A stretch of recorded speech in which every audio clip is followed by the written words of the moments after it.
तो आज की वीडियो में रिव्यू करेंगे यूसीएल मैच डे 6 को, including Barca's loss against Antwerp and पीएसजी's ड्रॉ अगेंस्ट डॉर्टमुंड। साथ ही साथ सारे टेबल्स को डिस्कस करके राउंड ऑफ 16 के लिए प्रेडिक्शंस भी निकालेंगे, as well as India versus South Africa का 30-20 भी रिव्यू करेंगे। And lastly India versus South Africa की ओडीआई सीरीज का प्रीव्यू भी करेंगे और उसकी प्लेइंग 11 भी बनाएंगे। So let's begin.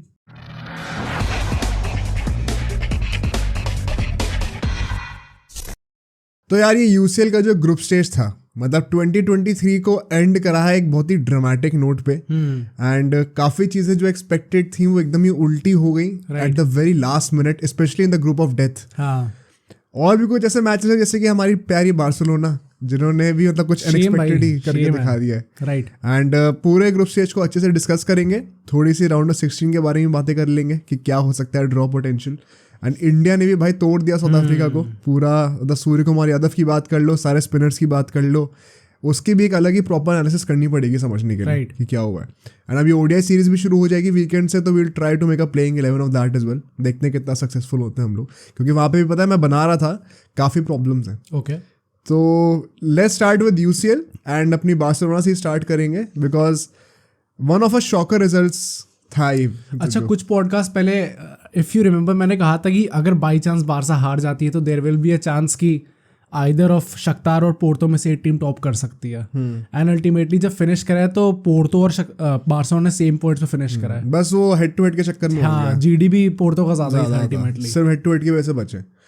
एक तो कमिंग टू दिस गेम, तुम्हें पता है क्या कंट्रोवर्सी हुई है पहले स्क्वाड के रिलेटेड? नहीं, स्क्वाड में लेवेंडोस्की, गुंडोगन जैसे बंदे थे जो कि एक मतलब मैच शुरू होने से पहले 1-2 दिन पहले एक स्क्वाड लिस्ट निकाली गई थी, उसमें नहीं थे ये लोग। ओके।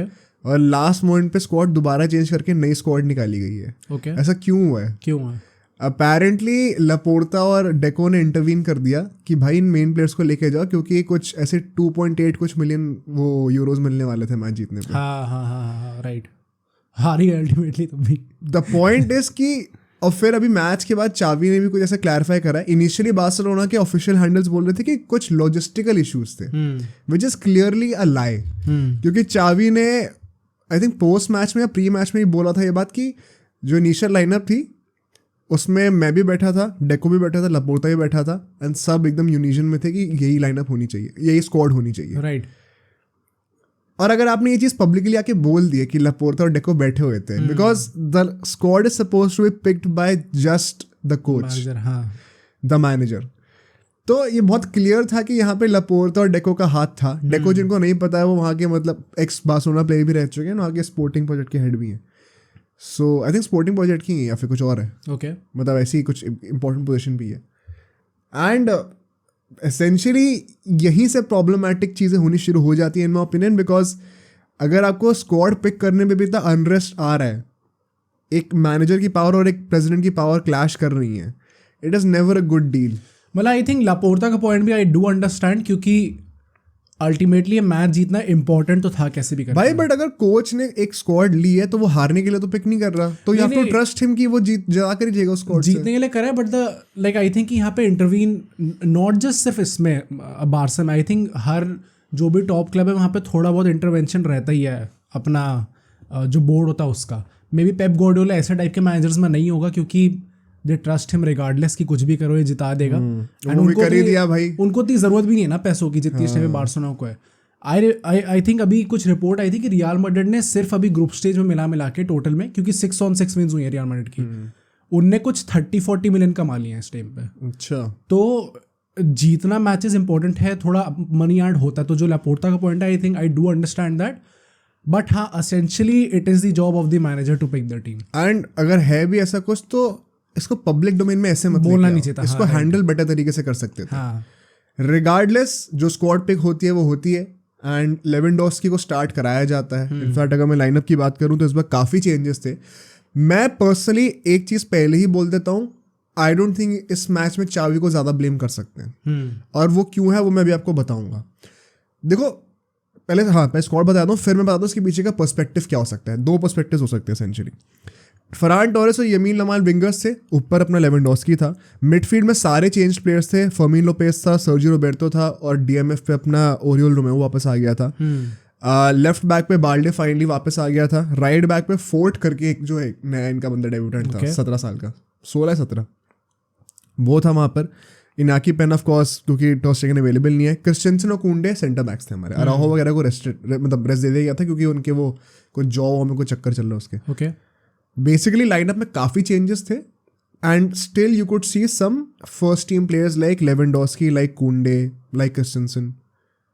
और यहाँ पे अब पॉइंट पता यही आएगा, कई लोग कहेंगे कि यार मार्क ह्यू को क्यों नहीं स्टार्ट करा, उसने भी गोल मार दिया अल्टीमेटली एक, और अपना वो कसाडो को क्यों नहीं स्टार्ट कराया। मतलब ये ऐसे वीक गेम्स जो होते हैं उसका पॉइंट ही तो यही होता है ना कि आप बेंच स्ट्रेंथ को टेस्ट करो और बाकी लोगों को थोड़ा गेम टाइम दो।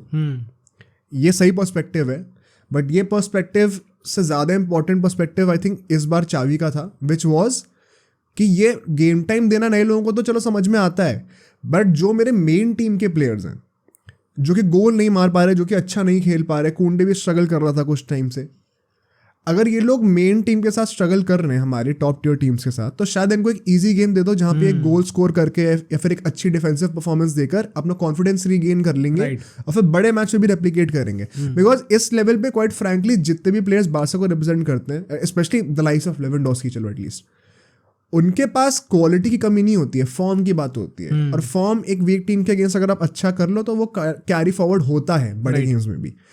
आई थिंक वो सोच ज़्यादा इंपॉर्टेंट थी as opposed to the first perspective. Would you agree with that? मेरे दिमाग में भी ये था क्योंकि आई रिमेंबर ये स्क्वाड वाली बात आई थी एंड मैंने आई डोंट रिमेंबर मैंने कहाँ ट्विटर पे पढ़ा था कि तभी शायद स्क्वाड में एज यू सेड कि नहीं था। बाद में आ गया, मुझे तो लगा कि शायद वही स्क्वाड में था, आ गया कुछ बंदे ने कुछ गलत पड़ा होगा।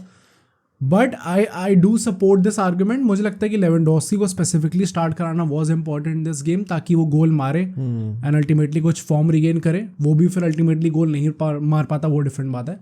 बट हाँ, आई थिंक सो कि ये जो ब्लेंड था ये कि यंगस्टर्स को भी स्टार्ट कराना है, साथ में साथ कुछ ऐसे प्लेयर्स जिनको कॉन्फिडेंस चाहिए, I think that was the right approach. वही, और ऑलवेज में एक उल्टी चीज़ भी ये है कि चावी से पूछा गया था लेवेंडोस्की ने स्टार्ट क्यों करा, उसने कहा कि Lewandowski told me that he wants to start and he is feeling fit. Okay, now is that a good president to have कि प्लेयर खुद ही बोल रहा है इसलिए आप स्टार्ट करा रहे हो? बिकॉज लॉजिकली कोई सेंस है नहीं लेवेंडोस्की को स्टार्ट कराने का, even in the first team. मतलब आई स्टिल थिंक यार ये प्लेयर्स का जो सीनियर प्लेयर्स होते हैं, जो मेन प्लेयर्स होते हैं, उनके और मैनेजर में आपस में कुछ ना कुछ अंडरस्टैंडिंग होती है। And like this is not the first time that I am hearing कि किसी ऐसे प्लेयर ने आके बोला हो कि I am fit and I can start the game. Like if you remember, ये थोड़ा अजीब एग्जांपल हुआ क्योंकि ये मायामी की बात है, बट मेसी के साथ भी एक चीज़ वो था जब वो इंजरी थी उसकी सीन। यार आई थिंक पॉइंट वही है कि वो मायामी है और वो मेसी है। आई थिंक ये मेसी, रोनाल्डो, जो ऐसे बड़े बड़े प्लेयर्स अपने क्लब के, दे do have an understanding with the manager and वो कम्युनिकेट करते रहते हैं। गिव मी वन मोमेंट जहाँ पे मेसी और रोनाल्डो जैसे प्लेयर्स ने महीनों तक अच्छे से गोल नहीं मारे भाई। हाँ, वो अलग बात है, बट आई थिंक कि वो स्टैचर तो लेवेंडोस्की का अपने क्लब में एकदम टॉप पे ही है ना इस टाइम पे। टॉप पे है, बट आई थिंक बात वही है कि आप स्टैचर को रिस्पेक्ट तभी दोगे जब आपको पता है कि उस लेवल का बंदा है जो कि रिगार्डलेस कुछ ना कुछ तो परफॉर्म करके देगा ही। गोल नहीं मारा तो प्ले मेक कर देगा, ओके, अच्छा कंट्रीब्यूट कैप्टेंसी से कर देगा, गेम सेंस बहुत अच्छा है, उसके प्रेजेंस से ही बहुत फ़र्क पड़ जाता है। तो आई थिंक वो चीज़ होना एक प्री रिक्विजिट है in order to command that respect in the dressing. I think इस टाइम पे बार्सिलोना भी थोड़ी डेस्परेट सिचुएशन में है। Like I say that right now, अगर बार्सिलोना कुछ जीतती है सीजन, उसमें बहुत बड़ा हाथ लेवेंडोस्की का होगा अल्टीमेटली। क्यों भाई? क्योंकि if he start scoring goals तभी वो जीतेंगे, वरना जीतेंगे ही नहीं। हाँ, नहीं तो पॉइंट वही है ना कि अब मार्क ह्यू ने ऐसे आरती गोल मार दिया, अभी विक्टर रोकी आने वाला है। अगर आप उनको चांस ही नहीं दोगे, क्या पता वो गोल्स मारने शुरू कर दें। पर लेवेंडोस्की मान लो खेला भी और गोल भी नहीं मारे तो आप वैसे भी कुछ नहीं जीतने वाले। But either way he is not going to get benched. तो वही तो गलत बात है, मतलब इन प्रिंसिपल गलत बात है। Ideally obviously it should be like कि जो परफॉर्म करो उसको आना चाहिए, but things don't work like that ना अल्टीमेटली। हाँ, वो भी बात है, बट ठीक है, let's move on to the first half now, because 90 second होते हैं और उसके अंदर ही पहला गोल आ जाता है। और यहाँ पे जो बार्सिलोना ने गोल्स खाए हैं ना, 4 गोल जो खाए हैं, 4 नहीं 3 गोल, मैं लेजिट बताऊँ ऑलमोस्ट सारे गोल को आप कह सकते हो कि इंडिविजुअल मिस्टेक्स की वजह से खाए गोल। अच्छा, if I am not wrong, अभी शायद लास्ट मैच में ये लोग फिर से 2 मिनट के अंदर ही गोल खाए थे। हाँ, और फिर अभी फिर से ये लोग स्टार्टिंग में गोल खाए। तो is this just a lapse in concentration कि वो जैसी गेम स्टार्ट होता है ये लोग तुरंत अपने बिल्कुल नहीं आ पाते? Why are you not ready? क्योंकि मैं बताता हूँ हुआ गोल कैसे। इनाकी पेना, वो बिल्डिंग फ्रॉम द बैक की बात आती है ना, पीछे से बिल्ड कर रहे थे। इनाकी पेना ने देखा कि रोमेओ भागता हुआ आ रहा है पिवट से पीछे, उसको वन टच पास करा। भाई साहब ने ये नहीं देखा कि पीछे कितनी गंदी प्रेसिंग हो रही है उसके, और वो रोमेओ भाई साहब से ये बॉल कंट्रोल नहीं हुई, उसने बॉल गिव अवे कर दी बॉक्स के अंदर ही दूसरे बंदे को, और उसने खाली 1-on-1 गोल मार दिया आराम से। ये तो स्कूल बॉय एरर है यार। आई थिंक रोमेओ की गलती तो नहीं थी इसमें, या मतलब मैं थोड़ी बहुत तो कहूंगा, क्योंकि फर्स्ट टच वगैरह वो सब गलत था उसका। Okay, you could have controlled the ball much better. ऐसा भी नहीं था पास की एकदम ही खराबी पास कर दिया था। आपको प्रेस रेजिस्टेंट थोड़ा तो होना ही पड़ता है, विच इज वाई डियोंग की हम लोग को इतनी कमी दिखती थी जब वो इंजर्ड था। तो आई थिंक ऐसा तो नहीं कि आप बिल्कुल ही ब्लेम शिफ्ट कर दोगे वहां से, बट हाँ इनाकी पेना को भी कि भाई ये उसने इतना अच्छा परफॉर्मेंस करके दिया ला लीगा में अभी हमें रिसेंटली। इन बड़े मैचेस में, बड़ा मैच भी मैं क्या ही कहूँ, मतलब यूसीएल का टैग है बस, एंटवर्प थी। ऐसे मैचेस में आके पता नहीं क्या हो जाता है, आप स्विच ऑफ क्यों कर जाते हो। आपको पहले सेकंड से चार्ज अप होना चाहिए। मैच से पहले शुरू होने वाले पेप टॉक की, टीम टॉक की, वार्म अप की पर्पस क्या है कि आप पहले सेकंड से फिर आप you are in the zone. हर कोई वो मेसी वाली लिबर्टी नहीं ले सकता कि मैं पहले चलूंगा आराम से, बैठा हुआ हूं मैं, हाँ चैंपियंस लीग फाइनल में बैठा हुआ हूँ वो सब, क्योंकि फिर वो गोल भी तो मार के देता है ना। तो ये तो वो नहीं कर सकते। तो you have to earn that. पहले आपको वहां से घिसना पड़ेगा, उस लेवल पे जब आप आ जाओगे फिर आप वो हरकतें करना, समझ में आता है। राइट। आई थिंक वो बहुत अनप्रोफेशनल था दैट होल मूव। उसमें नाकी पेना एंड रोमेयो दोनों को फॉल्ट जाता है, एंड रोमेयो ने हमें अल्टीमेटली एक और गोल भी कॉस्ट किया था, जो कि मैं सेकंड हाफ पे आऊंगा। फर्स्ट हाफ क्वाइट फ्रैंकली बहुत ज़्यादा बोरिंग था। ओके, एंड मैं वही कहता आ रहा हूँ ना, मैं रिसेंटली काफ़ी टाइम से कह रहा हूँ कि मेरे को, मतलब अब पॉडकास्ट हम लोग करते हैं तो वो लंबी वीडियोस बन जाती हैं, तो हमारे पास चांस रहता है कि हम बाकी क्लब्स को भी कवर कर सकें।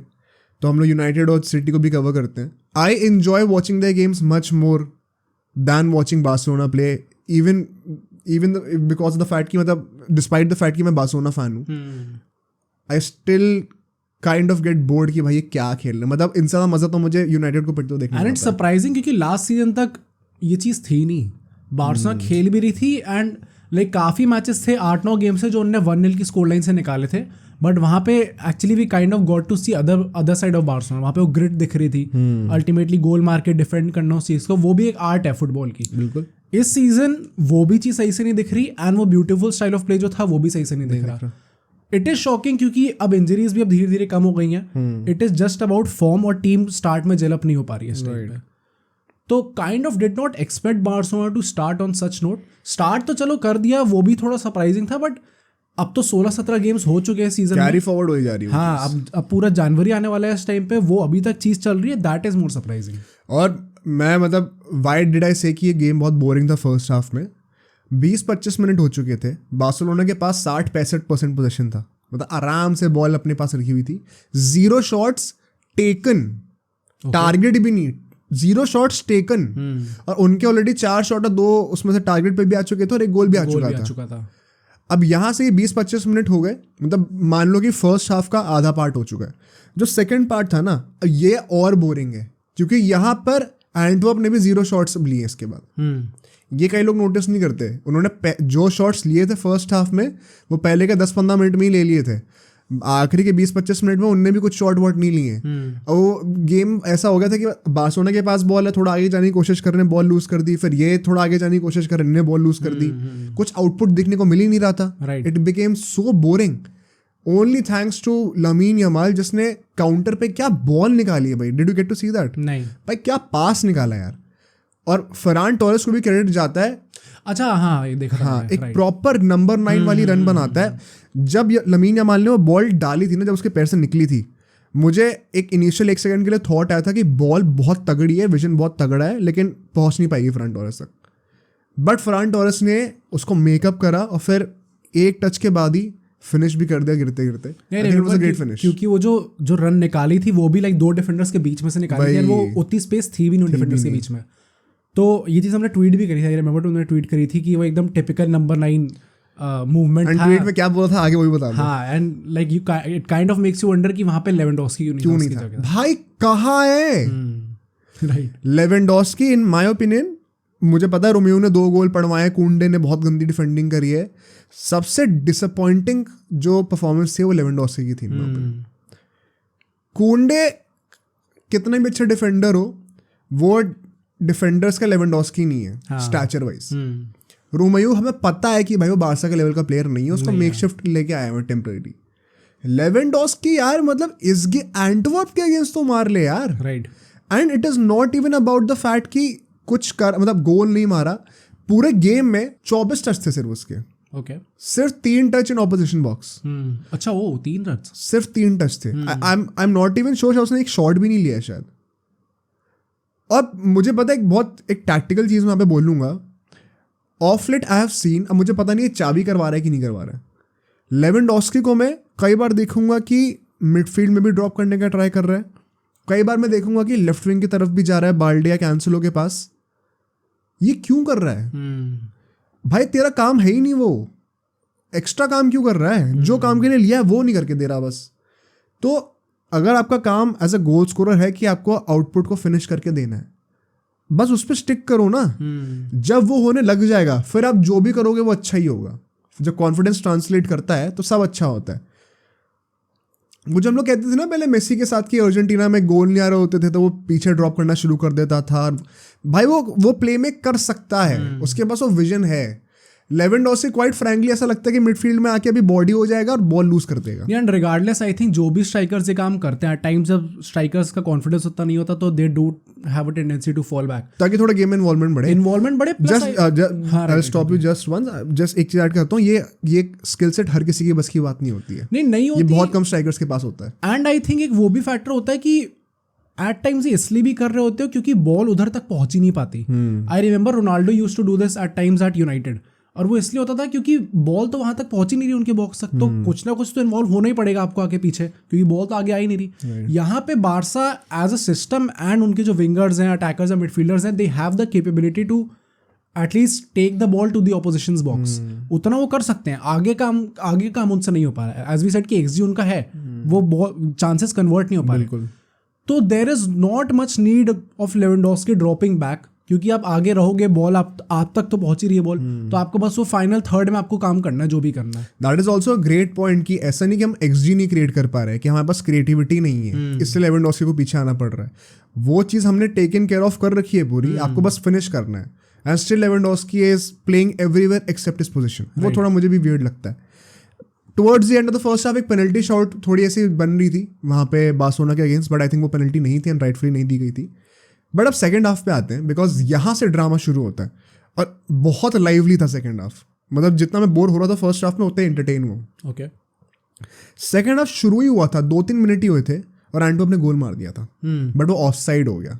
और वहाँ पे कुंडे ने जो हरकत करी है, मतलब कुंडे जेन्युइनली बहुत लकी था कि वो ऑफ साइड डिक्लेयर हो गया। मतलब ऐसे क्रॉस आ रहा था, लो क्रॉस आ रहा था, और कुंडे का होता है ना वो क्लियर टाइप का करने का चाह रहा है कुछ, और वो मिस ही कर गया ऑल टुगेदर और बॉल बीच में से निकल गई। अच्छा, और पीछे बंदा था उसने गोल मार दिया। राइट, वो थैंकफुली ऑफ साइड था। और वहां से हमें दिखना शुरू हो गया था कि कुंडे will not have a good game. उसके बाद हम लोग देखते हैं कि कुछ ऐसे 5-6 मिनट हो जाते हैं, लमीन यमाल पोस्ट को हिट करता है। एंड ऑल्दो क्या पोस्ट डिस्कस करने की क्या जरूरत है, हिट करा कि नहीं, what followed was very consequential. Post को हिट करके रिबाउंड आती है एंड रोबर्टो को एक रेड कार्ड मिल जाता है वहाँ पर। मतलब वो टैकल करता है, पूरा स्टैम्प कर देता है ऐसे, रेफरी तुरंत रेड कार्ड देता है। फिर उसको बोला जाता है वीआर पे आके चेक कर ले एक बार, इतना जोशीला मत बन। तो फिर वो येलो कार्ड चेंज करके दे देता है उसको। ओके, अब ये कहोगे कि इसका भी क्या मतलब है डिस्कस करने का। इसके जस्ट 2 मिनट बाद, ये इंसिडेंट होने के बाद उनका गोल आ जाता है एंटवर्प का। हाँ, ओ भाई साहब। और वहाँ पे फिर से रोमेओ को आप कह सकते हो kind of at fault, because भाई अपने बॉक्स के पास लिंगर कर रहा था, वो बॉल लेके कैरी कर रहा था, और पीछे से उनका यूसुफ करके एक बंदा था, वो भागता हुआ है पीछे से, उसको पीछे से डिस्पोसेस कर दिया, प्रेस करके, सिर्फ प्रेस करके। तो रोमेओ के पास वो गेम अवेयरनेस नहीं थी कि पीछे से बंदा आ रहा है, किसी ने उसको शाउट करके नहीं बताया कि भाई मैन ऑन मैन ऑन। मुझे नहीं पता ये क्या कम्युनिकेशन चल रहा था, या फिर उसका फुटबॉलिंग IQ ही शायद उस लेवल पे नहीं था। राइट, बट वो डिस्पोजेस हुआ एंड एक ईजी गोल मिल जाता है एंटवर्प को। फिर से बार्सिलोना ने जहां भी 2 मिनट पहले एक पोस्ट पे हिट करा था, जहां पे वो लीड पे ले सकते थे, वहां से ऑल ऑफ अ सडन वो अब ट्रेल पे आ गया दोबारा। पॉइंट ये था पूरा डिस्कस करने का, पूरा जो ये बिल्डअप था टुवर्ड्स द सेकंड गोल। क्योंकि इसके बाद हम लोग देखते हैं कि बारसा थोड़ी सी अर्जेंसी दिखाती है thanks to some substitutions. Pedri आ जाता है, अपना कैंसेलो आ जाता है, गुंडोगान आ जाता है, रोमेओ को तुरंत ही हटा दिया जाता है, वो फोर्ट को हटा दिया जाता है, आई थिंक रोबर्टो को भी शायद हटा दिया था मिडफील्ड से। एंड फिर हमें थोड़ी अर्जेंसी दिखनी शुरू होती है कि भाई एक्सपीरियंस प्लेयर्स आए, कुछ करके दिखाएंगे, शायद थोड़ी वो डिमांड दिख रही थी कि कुछ गोल मार के तो दिखाएं अल्टीमेटली, क्योंकि इन लोगों ने भी 11 शॉट ले लिए थे मरते मरते, ऑल्दो टारगेट पे सिर्फ 3 ही थे।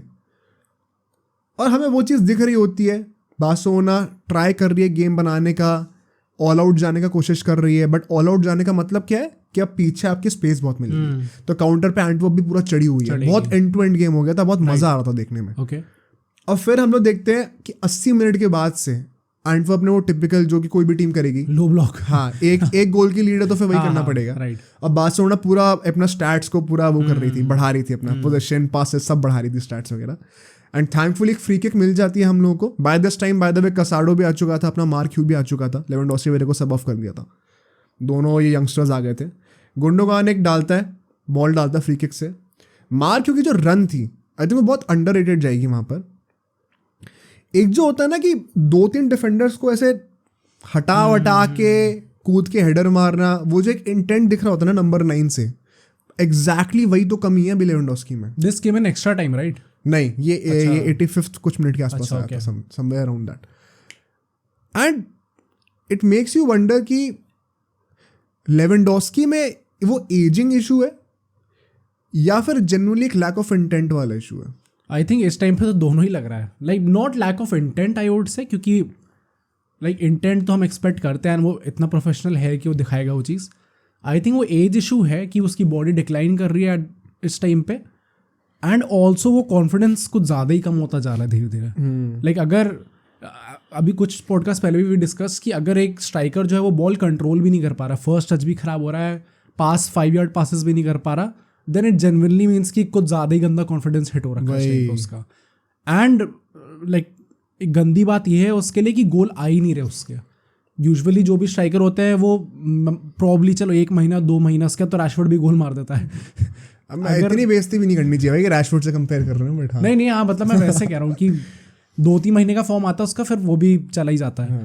बट इसका भी like I think the bad thing is कि उसके गोल्स नहीं आ रहे, और गोल्स आ भी रहे हैं तो वो उसके तो पकड़ नहीं पा रहा उस रेट को, क्योंकि गोल अभी 1-2 मैचेस पहले भी आया था उसका, 1 गोल आया था, बट वो पकड़ नहीं पाया उस रेट को। राइट। तो आई थिंक बस इसी वजह से उसका कॉन्फिडेंस भी कम होता जा रहा है और बॉडी भी डिक्लाइन कर रही है, तो दोनों का एक साथ एक बहुत स्टीप डिक्लाइन है, ऐसा कोई एक्सपेक्ट नहीं करता है। एक उस बैलन डॉर लेवल के प्लेयर से इतना स्टीप डिक्लाइन कोई एक्सपेक्ट नहीं करता, बहुत वियर्ड लगा मुझे। बट ये गोल मारने के जस्ट 2 मिनट के अंदर ही एंटवर्प को एक गोल मिल जाता है। अब यहाँ पे आप थोड़ा बहुत इसको एक मिक्स कह सकते हैं लक का एंड पोर डिफेंडिंग का, बिकॉज क्या होता है मिडफील्ड में बंदा हमारा टैकल देने जा रहा होता है और वो बॉल को ऐसे टैकल दे रहा होता है और सामने एंटवर्प का एक प्लेयर खड़ा होता है, उससे लगती है, उसकी छाती पे लगती है और वो कूद के विंगर पे चली जाती है बॉल अपने आप ही। ओके, तो वो थोड़ा अनलकी थी बारसा वहाँ पे कि वो सीधा लैंड ही विंगर के पैरों पे कर गई और उसने जो है फिर स्ट्राइकर को बनाया एक थ्रू पास दे दिया और वो 1-on-1 हो गया कीपर के साथ। एक क्वेश्चन जहाँ पे पोर डिफेंडिंग का हो सकता है वो ये था, कुंडे क्यों नहीं मार्क कर रहा था उस बंदे को। Okay, Kounde once again in the limelight, क्यों नहीं कर रहा था मार्क उसको। रिगार्डलेस एक इजी गोल मिलता है, वो 17 साल का था उनका भी, कोई मार्क क्यों ने यहाँ पे मारा, उनके भी किसी ऐसे यंगस्टर नहीं मारा था गोल। एंड दैट वाज दैट भाई, मैच खत्म हो जाता है। ओवरऑल आई थिंक बार्सिलोना के पास 69% कुछ पोजीशन था, बहुत पोजीशन था। शॉट्स दोनों के 11-11 थे बट ऑन टारगेट उनके ज़्यादा थे, अल्टीमेटली जीते भी वही। एंड अब कई लोग ना, मुझे देखो लॉजिकली किसी को टारगेट करना और ज़बरदस्ती किसी के ऊपर गुस्सा निकालने में फ़र्क है। जैसे ना मैं कई लोगों को देख रहा हूँ कि सर्जियो रोबर्टो पे बहुत गुस्सा निकाल रहे हैं कि he should never start for Barcelona again वगैरह वगैरह। आई थिंक दैट इज़ अ डम ओपिनियन, बिकॉज रोबर्टो वैसे भी कौन सा मेन गेम स्टार्ट कर ही रहा है। अगर हम लोग एंटवर्प के अगेंस्ट का जो गेम है उसको भी एक मेन गेम की तरह ट्रीट कर रहे हैं, तो just imagine how low we have fallen, how low our standards have fallen, कि अब हम एंटवर्प के मैच को भी सीरियसली ले रहे हैं। जहाँ पे हम लोग यूजुअली आज से 2-3-4 साल पहले मजे में ये सारे मैचेस लिया करते थे, हमारी पूरी की पूरी बी टीम खेला करती थी। लुक एट मैन सिटी भाई, 9 चेंजेस कराए थे इन लोगों ने रेड स्टार बेलग्रेड के अगेंस्ट, और तब भी जीत गए आराम से और डोमिनेटिंग तरीके से जीते। राइट, रोबर्टो क्यों नहीं करेगा स्टार्ट भाई ऐसे मैच में, बिल्कुल करना चाहिए था। और ऑफकोर्स कसाडो ने बेटर खेला उससे, बट भाई वो फर्स्ट टीम का कैप्टन है, कहीं तो स्टार्ट करेगा। ऐसे टारगेट करना प्रॉब्लम वो नहीं था, प्रॉब्लम हमारे अटैक में लेवेंडोस्की जैसे लोगों की थी और डिफेंस में कुंडे जैसे रोमेओ जैसे लोगों की थी। तो रोबर्टो को मुझे लगता है एक पैसिव एग्रेशन निकालने के लिए एक आउटलेट देख ले कि रोबर्टो को गाली दे देते हैं। Of course he is not that level of a player any more, but it does not mean कि भाई आप ऐसे डिसरिस्पेक्ट कर रहे हो किसी को भी। एंड जो प्रॉब्लम है उसको एड्रेस नहीं कर रहे या डाइवर्ट करके किसी और पे गुस्सा निकाल रहे हो? एक तो एक चीज़ तो मैं बोलूँगा कि इस सीज़न हमने बारसा के डिफेंस में एक चीज़ देखी है कि वो अगर डोमिनेट कर रहे होते तो ऑन द काउंटर वो काफ़ी वल्नरेबल होते हैं। ये चीज़ हमें एक वीकनेस देखने को मिली है। बट ऑफ लेट जो वो लोग गोल्स खा रहे हैं ना, वो इस वजह से नहीं है कि उनकी सिस्टम में कोई प्रॉब्लम है, it is because of lapse and concentration. वही ना, तो वही मेरा पॉइंट था अभी, just to finish it off in 1 minute, क्योंकि after listening to all this would you really blame Xavi here?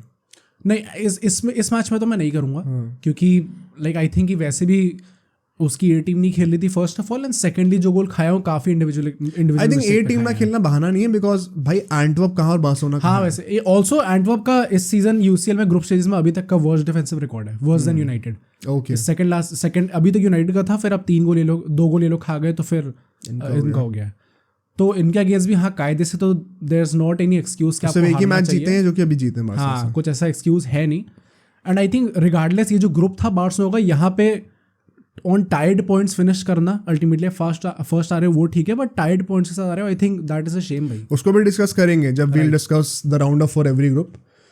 And I think वही मैं कहूँगा पे कि लास्ट क्वेश्चन इज चावी को किस मोमेंट पे हम सैक करने का क्वेश्चन करेंगे, बिकॉज एक भी बंदा मुझे आंख में आंख डाल के ये बोल दे अगर चावी का ये नाम नहीं होता, कोई और प्लेयर होता, कोई और कोच होता यहाँ पे, अभी तक 100% वो सैक हो गया होता। आराम से 100%।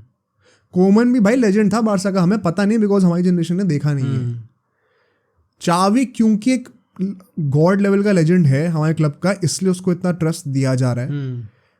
On the basis of merit and results कोई भी और बंदा होता अभी तक सैक हो चुका होता। तो अंधभक्ति तो करना ही मत, जो गलत है उसको कॉल आउट करो।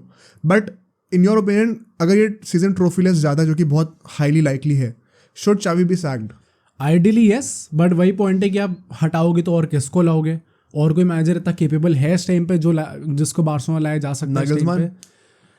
नागलसमैन तो जर्मनी जॉब ले रखी है इस टाइम पे। आई थिंक वो एक्सपायर हो जाएगा ना 2024 के बाद कॉन्ट्रैक्ट, शायद 6 महीने के लिए था। I am not sure, but if an opportunity arises, like I think Nagelsmann से अच्छा तो इस टाइम पे चावी रखना ही होगा, क्योंकि like Nagelsmann I think is more of a cup manager, league में उतना प्रॉपर्ली मैनेज नहीं कर पाता। उसका क्या हांसी फ्लिक का क्या चल रहा है अभी? हांसी फ्लिक को अभी तो फ्री अवेलेबल है वो, बट क्या बार्सिलोना लेगी उसको, एंड क्या सेंस बनेगा एक्चुअली में लेना उसको? आई मीन लेवेंडोस्की भी है एंड बार्सिलोना को पिटाई भी करी थी। मतलब वेरी ऑनेस्टली लेवेंडोस्की ज़्यादा से ज़्यादा 1 साल और होगा, तो आई डोंट थिंक कि उसको सेंटर कैरेक्टर रख के उसके मतलब my point, major point is कि एसेंशियली चावी के साथ ये जो एक नैरेटिव था कि मेंटालिटी चेंज करेगा, वो हमने पिछले सीजन थोड़ा बहुत देखा था, but I think he has kind of failed in that aspect. वो मेंटालिटी पूरी चेंज हुई नहीं है। एंड क्वाइट फ्रैंकली चावी जिस टाइप के एक्सक्यूजेस दे रहा होता है पोस्ट मैच प्रेजेंटेशंस में, मुझे अच्छा नहीं लगता वो। राइट, तो आई थिंक वो मेंटालिटी वाला फैक्टर हांसी फ्लिक से बड़ा टास्क मास्टर तो कोई है नहीं जो छड़ी मार के रखे। Maybe that is needed, who knows. मतलब maybe that will work, but as of now I think कि चावी को सैक नहीं करेंगे अल्टीमेटली। बट हाँ, आइडियली जो हमने टेनहाग के लिए कहा था कि वो भी सैक हो जाना चाहिए था कायदे से। आई थिंक चावी भी 2 साल यूरोपा, अभी राउंड ऑफ 16 में जा रहा है, but I am quite sure कि राउंड ऑफ 16 के आगे शायद नहीं जा पाएंगे, डिस्कस करेंगे भी। बट हाँ, आई थिंक कि आइडियली सैक हो जाना चाहिए तब तक according to standards of Barcelona. But now let's move on to the next game भाई। PSG डॉर्टमुंड का मैच, ग्रुप ऑफ डेथ, साथ के साथ AC मिलान और न्यूकासल का भी मैच चल रहा था।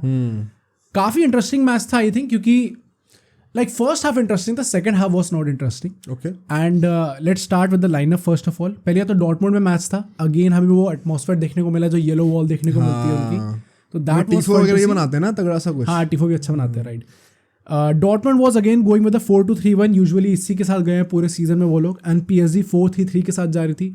डोनारुमा वो स्टार्टिंग, हकीमी स्टार्ट कर रहा था, मार्किनोस को स्टार्ट कराया गया था बैक फ्रॉम इंजरी, एंड उसके साथ अपना स्क्रीनियर स्टार्ट कर रहा था, एंड लूकास हर्नांडेज स्टार्ट कर रहा था। मिडफील्ड में इस बार कैंगन ली था, विटिनिया और एमरी था। उगारते स्टार्ट नहीं कराया इस बार उन्होंने। वो उसका नुनो मेंडेस का क्या चल रहा है अभी तक? इंजर्ड है। कब हुआ ठीक वो? आई थिंक थोड़ा टाइम है उसको, पोर्चुगल के साथ भी नहीं खेल रहा था। हाँ भाई, because he is an asset भाई, अगर वो आता है तो बहुत फर्क पड़ता है उसका। राइट।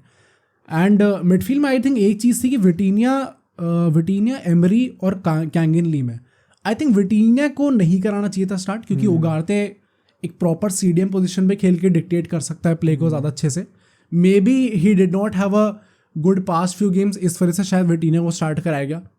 विटिना का वैसे भी आई थिंक वहाँ पे जो उसको लाइमलाइट में सरपास तो एमरी कर गया आजकल, कर गया वो स्टार बॉय बन गया ना वहाँ का इस टाइम पे। वो उन्हें पता ना उसको एम्बापे को रोक नहीं पाएंगे बहुत टाइम तक, नया स्टार बॉय बनाना पड़ेगा। एग्जैक्टली। एंड आगे बारकोला, एम्बापे और मुआनी स्टार्ट कर रहे थे। नाउ इस टाइम पे सरप्राइजिंग चीज़ ये है कि बारकोला वो starting on the left wing, Mbappe centrally खेल रहा था इस टाइम। डेम्बेले क्यों नहीं था?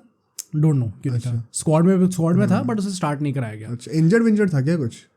नहीं इंजर्ड तो नहीं है, स्क्वाड में था। I think back from injury का भी सीन नहीं है इस टाइम पे।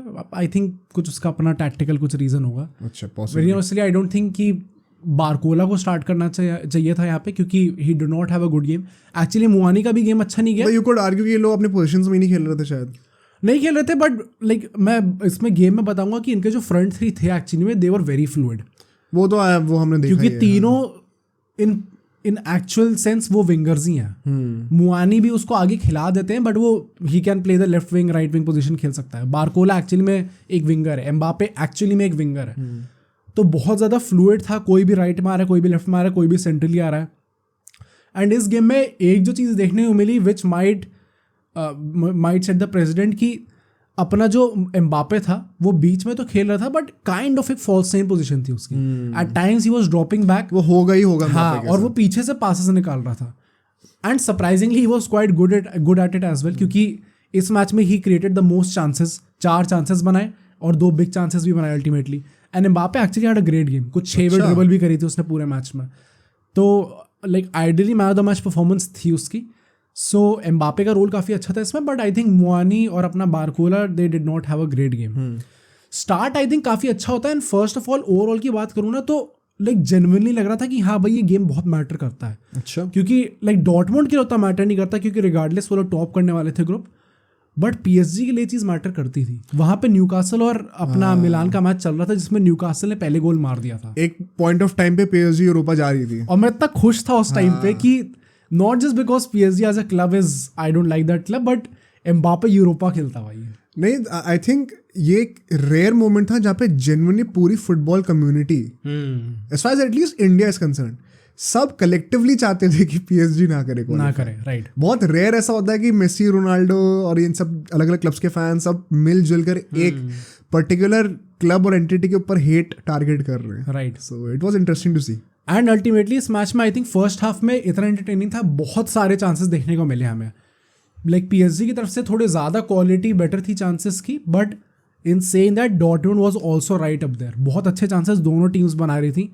इट्स जस्ट दैट कि फिनिशिंग दोनों जगह ही लैक कर रहे थे, स्पेशली पीएसजी, क्योंकि बारकोला को एक चांस मिला था, उसने क्रॉस बार पे मार दी। Mbappe had a good 1-2 chances, Muani को अच्छे चांसेस मिले थे, एमरी को भी एक चांस मिला था, बट अल्टीमेटली वो फिनिशिंग नहीं आ पा रही थी।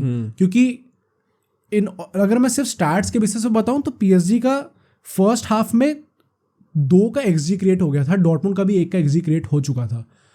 तो एटलीस्ट एक गोल तो हम देख सकते थे दोनों टीम से मिला। हाँ, बट वो भी देखने को नहीं मिला अल्टीमेटली हमें। एंड यहाँ पे पीएसजी ने पोजीशन वाइज भी आई डोंट थिंक डोमिनेट करा, but still they were a bit better at holding the ball. You expect that from Luis Enrique, right. And यहाँ पे पीएसजी के 9 में से 3 शॉट ऑन टारगेट थे और डॉर्टमुंड के 6 में से 3 शॉट ऑन टारगेट थे। तो अटैकिंग वाइज आई वुड से काफ़ी इक्वल गेम था। डिफेंसिवली आई थिंक बहुत ज़्यादा गेम था नहीं फर्स्ट हाफ में, क्योंकि both teams were going at it. दोनों जीतने, हाँ वही एग्जैक्टली, दोनों टीम्स जीतने जा रही थी। बट इसका एकदम like I don't know why ये गेम कहाँ पे डेड हो गया एकदम से, क्योंकि like second half was totally different भाई साहब। एंड ये जो एम्बापे का भी जो रोल था फर्स्ट हाफ में कि पीछे से ड्रॉप डीप करके आगे निकालेगा, आई थिंक वो सेकंड हाफ में भी थोड़ा कम हो गया। लाइक वो भी थोड़ा गोल मारने के चक्कर में पड़ गया, तो वो भी ज़्यादा आगे खेलने लग गया, which might be a tactical change, क्योंकि उससे भी लग रहा होगा कि मुझे गोल चाहिए लुइस एनरिके को इस टाइम पे, इसलिए उसने सोचा कि नहीं एम्बापे भी आगे खेले एकदम। बट यहाँ पे सेकेंड हाफ में लाइक इफ़ वी स्टार्ट कैसे होता है, अगेन हमें थोड़ी वही अप्रोच दिखती है, बट पीएसजी थोड़ी काम होती है इस बार। आई थिंक लाइक जो टीम टॉक होगी हाफ टाइम पे वो यही होगी कि like you guys are creating chances, let's just hold the ball ताकि दूसरी टीम को चांस ही ना मिले बिल्कुल। एंड इसी के चलते हम लोग देखते हैं कि पीएसजी थोड़ी काम होती है, थोड़ी साइडवेज पासिंग करती है, थोड़ा पोजीशन होल्ड करना स्टार्ट करती है, जो कि फर्स्ट हाफ में थोड़ा इक्वल चल रहा था उनका। एंड डॉर्टमुंड उसी में आई थिंक थोड़ी फंस गई वहाँ पे, क्योंकि सेकंड हाफ में कुछ ऐसा बहुत क्लियर कट चांस डॉर्टमुंड ने बनाया नहीं। Do you think they were getting impatient और what?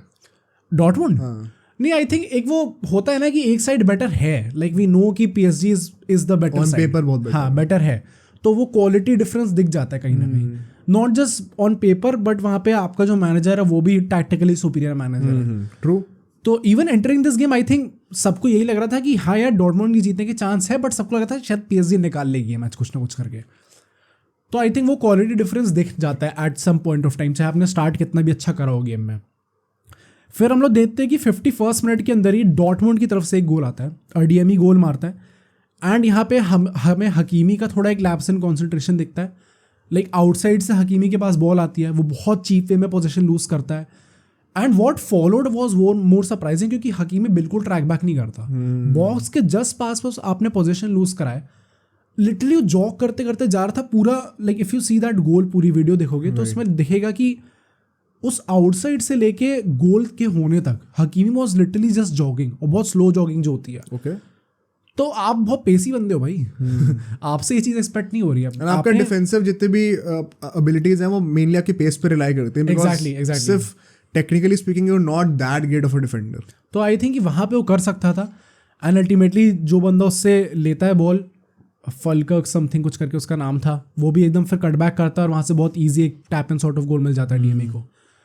And at that point of time I thought कि नहीं गेम में थोड़ी जान है इस टाइम पे, और DME का गोल आता है, बट डॉर्टमुंड बीइंग डॉर्टमुंड बहुत टाइम तक वो हाँ लीड उस चीज़ को रख नहीं पाते, and with in the next 5 minutes हमें PSG की तरफ से भी एक गोल देखने को मिलता है।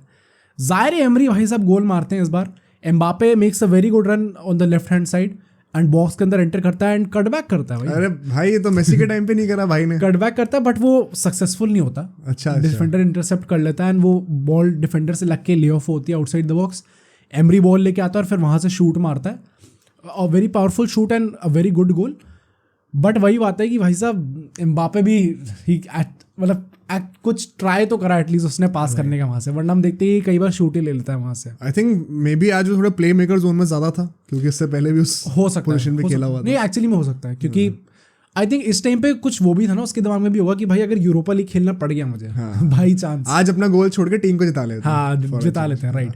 तो वहाँ से गोल आता है, इसके बाद आती है मेन बात, क्योंकि यहाँ पे लाइक ये होता है एकदम फुल स्टॉप लगता है यहाँ पे गेम पे, क्योंकि इसके बाद का पूरा game is just like I just want to forget that game. क्योंकि कितने मिनट पे पड़ गया था ये वाला गोल? 56 मिनट पे।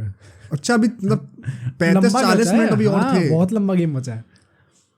एंड दोनों टीम्स उसके बाद I think they kind of are playing for a draw, क्योंकि लाइक आई रिमेंबर कि गेम के एंड आते आते एक PSG की आउटसाइड गई थी, 1-1 चल रहा है गेम, असेंसियो उस टाइम पे आ चुका था एंड वो आउटसाइड उसने जल्दी से ले ली। तो डिफेंडर कह रहा था कि भाई कायदे से तो इसको थोड़ा टाइम वेस्ट करना चाहिए था यहाँ पे है भाई 1-1 गेम है किस बेसिस पे उन्हें वेट करना चाहिए था। आई थिंक वो वही था, क्योंकि एज वी सेड हमने पिछले गेम में बात कही थी ना कि ये चीज़ कम्युनिकेट होती रहती है कि दूसरी का स्कोर लाइन क्या है, एंड उस टाइम पे AC मिलान 2-1 अप चली गई थी और लास्ट के कुछ मिनट बचे थे, तो मे बी उनको भी लगा हो कि न्यूकासल अब कमबैक तो नहीं कर पाएगी। एंड आई थिंक यहाँ पे लोग कह रहे होंगे कि यार तो इसका मतलब थोड़ी कि ड्रॉ के लिए खेलो। आई थिंक वो आप एक अटैकिंग पर्सपेक्टिव से सोच रहे हैं कि हम जानबूझ के गोल मारने नहीं जा रहे। आई थिंक थोड़े उल्टा पर्सपेक्टिव होता है, एसेंशियली दोनों टीम के डिफेंडर सोच रहे होंगे कि हमें कंसीड नहीं करना, अब भले ही ड्रॉ पे खत्म हो जाए, गोल आ जाए तो बोनस है। राइट, डिफेंस फर्स्ट वाला अप्रोच शायद उस टाइम पे सोच रहे होंगे वो लोग। हाँ, एंड इसी से वी सी कि ये गेम अल्टीमेटली 1-1 पे खत्म हो जाता है एंड PSG क्वालिफाई कर जाती है, अल्टीमेटली समहाउ सर्वाइव करती है PSG भी। इन सेइंग दैट हमें PSG के कुछ चीज़ें अच्छी देखने को मिली हैं इस ग्रुप स्टेजेस में, बट कुछ चीज़ों में हमें दिखा है कि ये टीम एकदम क्लिक नहीं कर रही है एकदम प्रॉपरली। डू यू थिंक कि ये चीज़ सिर्फ इट इज़ जस्ट बिकॉज कि लुइस एनरिके अभी अभी आया है एंड उससे टाइम लेगा अपना कॉम्बिनेशन ढूंढने में, या फिर कुछ और है? नहीं, I think it is something to do with the players also. अभी जैसे हम लोग टेन हैग के लिए कह रहे हैं ना कि हर कोई मैनेजर आके सैक हो जाता है, बट प्लेयर्स क्यों नहीं निकल रहे? May be the problem is with the players not the managers. I think वो चीज़ यहाँ पे भी एप्लीकेबल है भाई। लुइस एनरिके जैसा मैनेजर ले लिया तुमने, सारे सुपरस्टार्स हट गए टीम से, अब क्या गलती है? I think PSG did a good job in this transfer market. उसके बाद भी नहीं हो रहा, तो I think there is something wrong with the existing players, या फिर the culture in the club. कुछ तो गड़बड़ है। आई थिंक प्लेयर्स का शायद मे बी ली कल्चर वाली चीज़ शायद ज़्यादा होगा, क्योंकि culture kind of comes from the board only. But Board set it करता है। comes from the board and is propagated by the players. हाँ ट्रू, बट आई थिंक ये पॉइंट है कि PSG ने इस वक्त आई रिमेंबर कि उनने कुछ 9-10 नए प्लेयर लिए। इवन इस लाइनअप पे अगर हम लोग देखें, Skriniar is a new player and Lucas Hernandez अभी आया। मिडफील्ड में विटिनिया पहले था, जायरे एमरी आई डोंट थिंक वो कुछ वैसे टाइप का भी करेगा, बहुत कम खेला था। हाँ राइट। कैंगिल नहीं नया इस टाइम पे, उगारते स्टार्ट करता तो उगारते नया आया।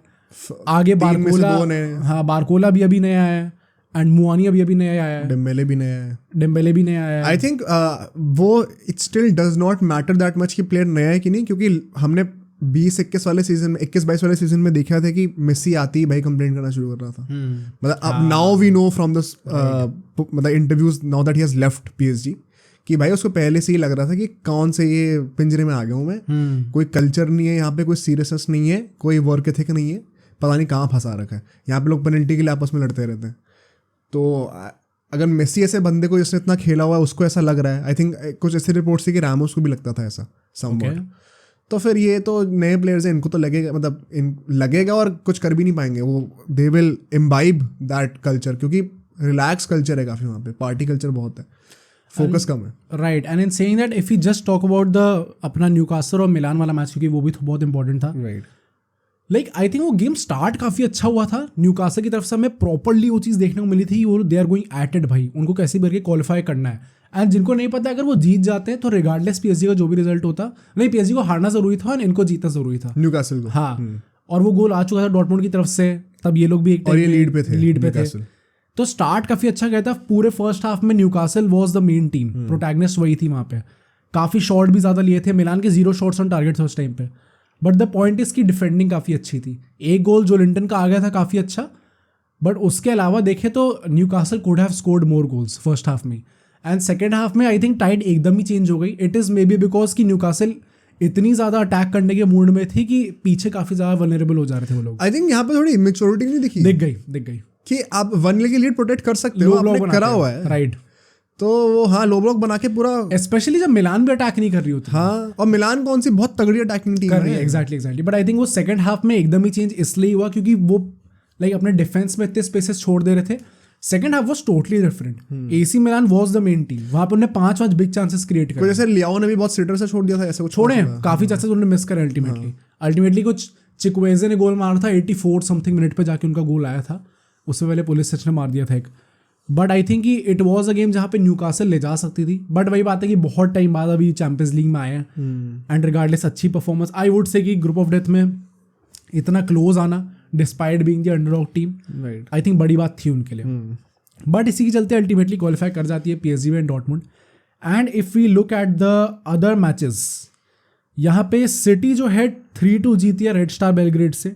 ये मैच मैंने थोड़ा देखा था क्योंकि आई वाज एक्सपेक्टिंग कि मेन टीम स्टार्ट करेगी, बट पॉइंट वही है कि भाई दे आर सो एफर्टलेस। और लिटरली पता है जितने भी ये बच्चे जो खेल रहे थे 20-21 साल के, आई थिंक 2 ही वो मेन प्लेयर थे अपने, 9 चेंजेस थे। हाँ राइट, मतलब आई कुड कमेंटेटर्स भी कह रहे थे, और मैंने तो कई, क्योंकि मैं एडिटिंग भी कर रहा था साथ के साथ, तो मैंने कुछ टाइम के लिए म्यूट पे कर दिया था टीवी, क्योंकि मैं वो एडिटिंग करते तक सुन रहा था कि क्या कौन बोल रहा है वीडियो में।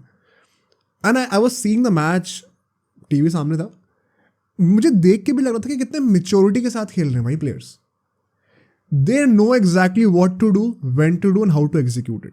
कौन सा पास कब करना है, कब रन कौन सी बनानी है, कब 1-2 करना है, वो ऐसा लगता है गार्डियोला ने सबको इंग्रेन करा हुआ है भाई। एंड आई थिंक ये सारे बड़े क्लब जो भी सक्सेसफुल होते हैं उनमें ये चीज़ होती है कि कोई भी टीम खेले, B टीम खेले, A टीम खेले, स्टाइल ऑफ प्ले एकदम वही है, और हर कोई रेप्लिकेट भी कर पा रहा है उस चीज़ को भाई। तो मतलब क्रेडिट टू सिटी कि एकेडमी से ऐसे प्लेयर्स आप निकाल भी रहे हो, और जो आपके यंगस्टर्स भी हैं जो आपने खरीदे भी हैं।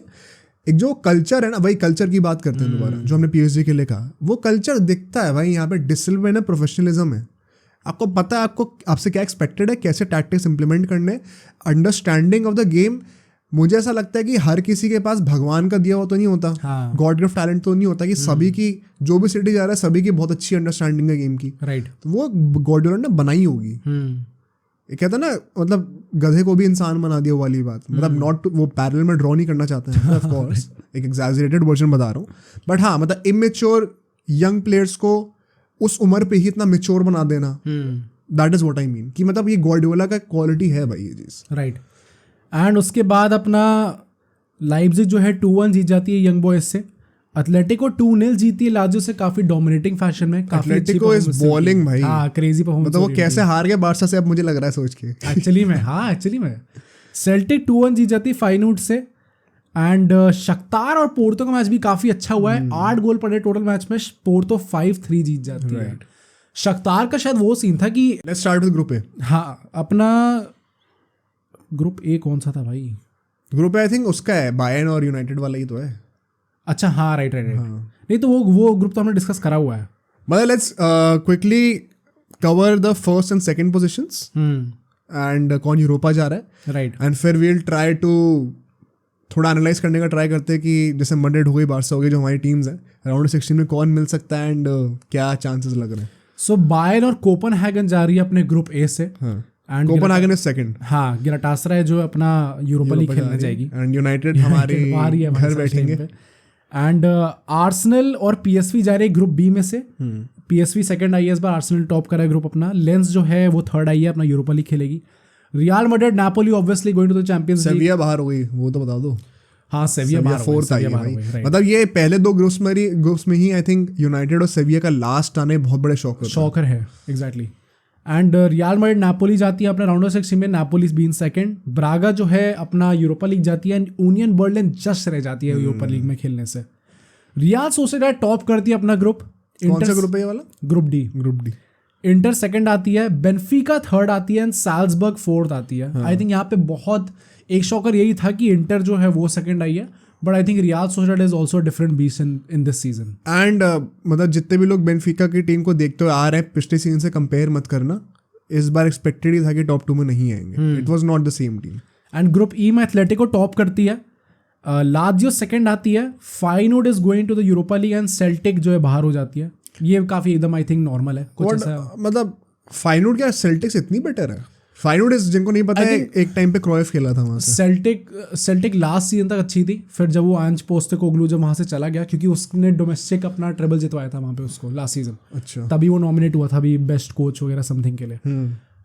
पर उसका जब वो चला गया तो आई थिंक अब टाइम लगेगा उन्हें काफी वापस आने में। कौन से लीग की है? आई डोंट रिमेम्बर कौन से लीग किया, बट हाँ उन्हें टाइम लगेगा अभी वापस आने में। ठीक है। ग्रुप एफ में डॉर्टमुंड टॉप करती है, पीएसजी सेकंड आती है, ग्रुप ऑफ डेथ जो है हमारा। एसी मिलान फाइनली अब यूरोपा लीग खेलेगी। इट्स ऑल्सो शेम क्योंकि सेमीज तक पहुंचे थे लास्ट सीजन और फिर एकदम से इतना करना। मैं वही कहने वाला था कि because let's take some time on this group. पहली बात तो न्यूकासल फोर्थ पे आई है। Do you think they deserve better, या फिर वो इंजरीज की वजह से ऐसे बाहर हो गए? अनफॉर्चुनेटली आई थिंक सो भाई। वो पीएसजी वाले मैच में वो पॉइंट रह गया पेनल्टी के चक्कर में। हाँ if we just look at it, अगर उनकी टीम देखें इस टाइम पे भाई, इन जो बाकी जो टीम्स थी उनसे बहुत गंदी टीम है इस टाइम पे उनकी। But what they have done with that team despite around 9-10 injuries in this season, I think fourth आने में भी प्राइड है भाई इस बार। काफी अनलकी थे, बहुत अनलकी थे। ईजिली ये लोग आगे जा सकते थे। अगर वही बात है कि वो थोड़ी मैच्योरिटी वाली सीन भी है लास्ट वाले मैच में स्पेसिफिकली, अगर वो मेंटेन करने जाते अपनी लीड को, बस रोकते अपने आप को, तो may be they could have taken a point from this draw. और इनसेइंग दैट अगर एसी मिलान फोर्थ आती है तो वो और भी बड़ा अपसेट होता है यहाँ पे। मतलब हाँ, now coming to AC Milan, क्योंकि आई थिंक न्यूकासल के लिए मैं वही कहूँगा कि वो होता है ना, थोड़ा सा लग अगर इनके साथ में होता, इंजरीज कम हुई होती, मेन टीम खेल रही होती, या फिर पीएसजी के अगेंस्ट वो 3 पॉइंट मिल गए होते, 2 कट गए वहाँ से अल्टीमेटली। आई थिंक यहाँ पे अगर वो सब ना हुआ होता, मोस्ट लाइकली हम लोग इनको या तो सेकंड पे या तो थर्ड पे देख सकते थे। हाँ। एंड पॉसिबली पीएसजी बाहर हो रही होती। Coming to Milan, I think it is, मुझे समझ नहीं आता कि should I say it is a shame because पिछली बार सेमीज तक पहुंचे, but did you really expect a lot from them to begin with? I think at least round of 16 तो मैं एक्सपेक्ट कर रहा था very honestly. I think from a group of deaths though. नहीं, पॉइंट वही है कि आई डोंट थिंक कि किसी ने एक्सपेक्ट करा था कि डॉर्टमुंड टॉप करने वाली है ग्रुप। हाँ वो तो है। वो एकदम ही अलग चीज थी वो। तो मुझे लगा था कि PSG will go through. I remember पहले 1-2 मैच जिस के बाद वो लास्ट पे थे। मुझे जेन्युइनली लगा था कि ये लोग नहीं फिनिश कर पाएंगे, शायद थर्ड भी ना पाए। और जब ग्रुप आया था तो मुझे लगा था मोस्ट प्रोबेबली इस ग्रुप में से अपना पीएसजी जाएगी और एसी मिलान जाने वाली है। तो थोड़ा जब एसी मिलान यूरोपा लीग गई तो मुझे थोड़ा सा तो सैड लगा कि भाई अभी तो सेमीफाइनल में थे, अभी वो थोड़ा कमबैक सॉर्ट ऑफ चल रहा था। पर पॉइंट वही है ना कि I think they over performed in the previous UCL season. Over performed, it has also it has also to do with the fact कि लास्ट सीजन उनने वो चीज़ करी थी कि सारे जो अंडरडॉग से उनको एक साइड पे कर दिया था और सारे जो तगड़ी टीम्स उनको एक साइड जो पे कर पाथ दिया था। बना था फाइनल्स तक हाँ, का ना, यूसीएल ने जो ड्रॉ तो वो निकाला था। जितनी भी अंडरडॉग टीम्स थी उनमें से स्ट्रॉन्ग टीम जो थी वो AC मिलान थी, तो इसलिए उनके लिए थोड़ा इजी हो गया था। बट हाँ, एटलीस्ट राउंड ऑफ 16 तो आई वाज एक्सपेक्टिंग, क्योंकि इस बार डॉर्टमुंड से बेटर थी मतलब इन ओपिनियन। हाँ आई थिंक सेरिया में भी इस बार चांस नहीं, इनका यूवेंटस और इंटर ले जाएंगे टाइटल उनमें से कोई। बट हाँ यार मतलब थोड़ा यूवेंटस से 15 पॉइंट का बैन अपलिफ्ट हुआ नहीं हुआ ना? 15 पॉइंट का बैन जो था वो हो गया था शायद, हो गया था इस टाइम पे वही मैं सोचूं सेकंड पे है। हाँ वही भाई। बट हाँ मतलब मिलान का यू कैन आर्ग्यू कि थोड़ा बहुत डिसअपॉइंटिंग था कि एटलीस्ट सेकंड तो आ सकते थे। Coming on to PSG, what many people forget is कि पिछले 3 सीजन से ये लोग लगातार सेकंड आ रहे हैं। हाँ मैन सिटी से पहले नीचे आए थे 21-22 में, फिर बेनफिका, राइट, और अब यहाँ पे डॉर्टमुंड। हाँ एंड सिटी चलो मैं मान सकता हूँ, बट डॉर्टमुंड और बेनफिका से सेकंड आना quite weird. Right. What do you think, मतलब क्या do you see them going past the round of 16?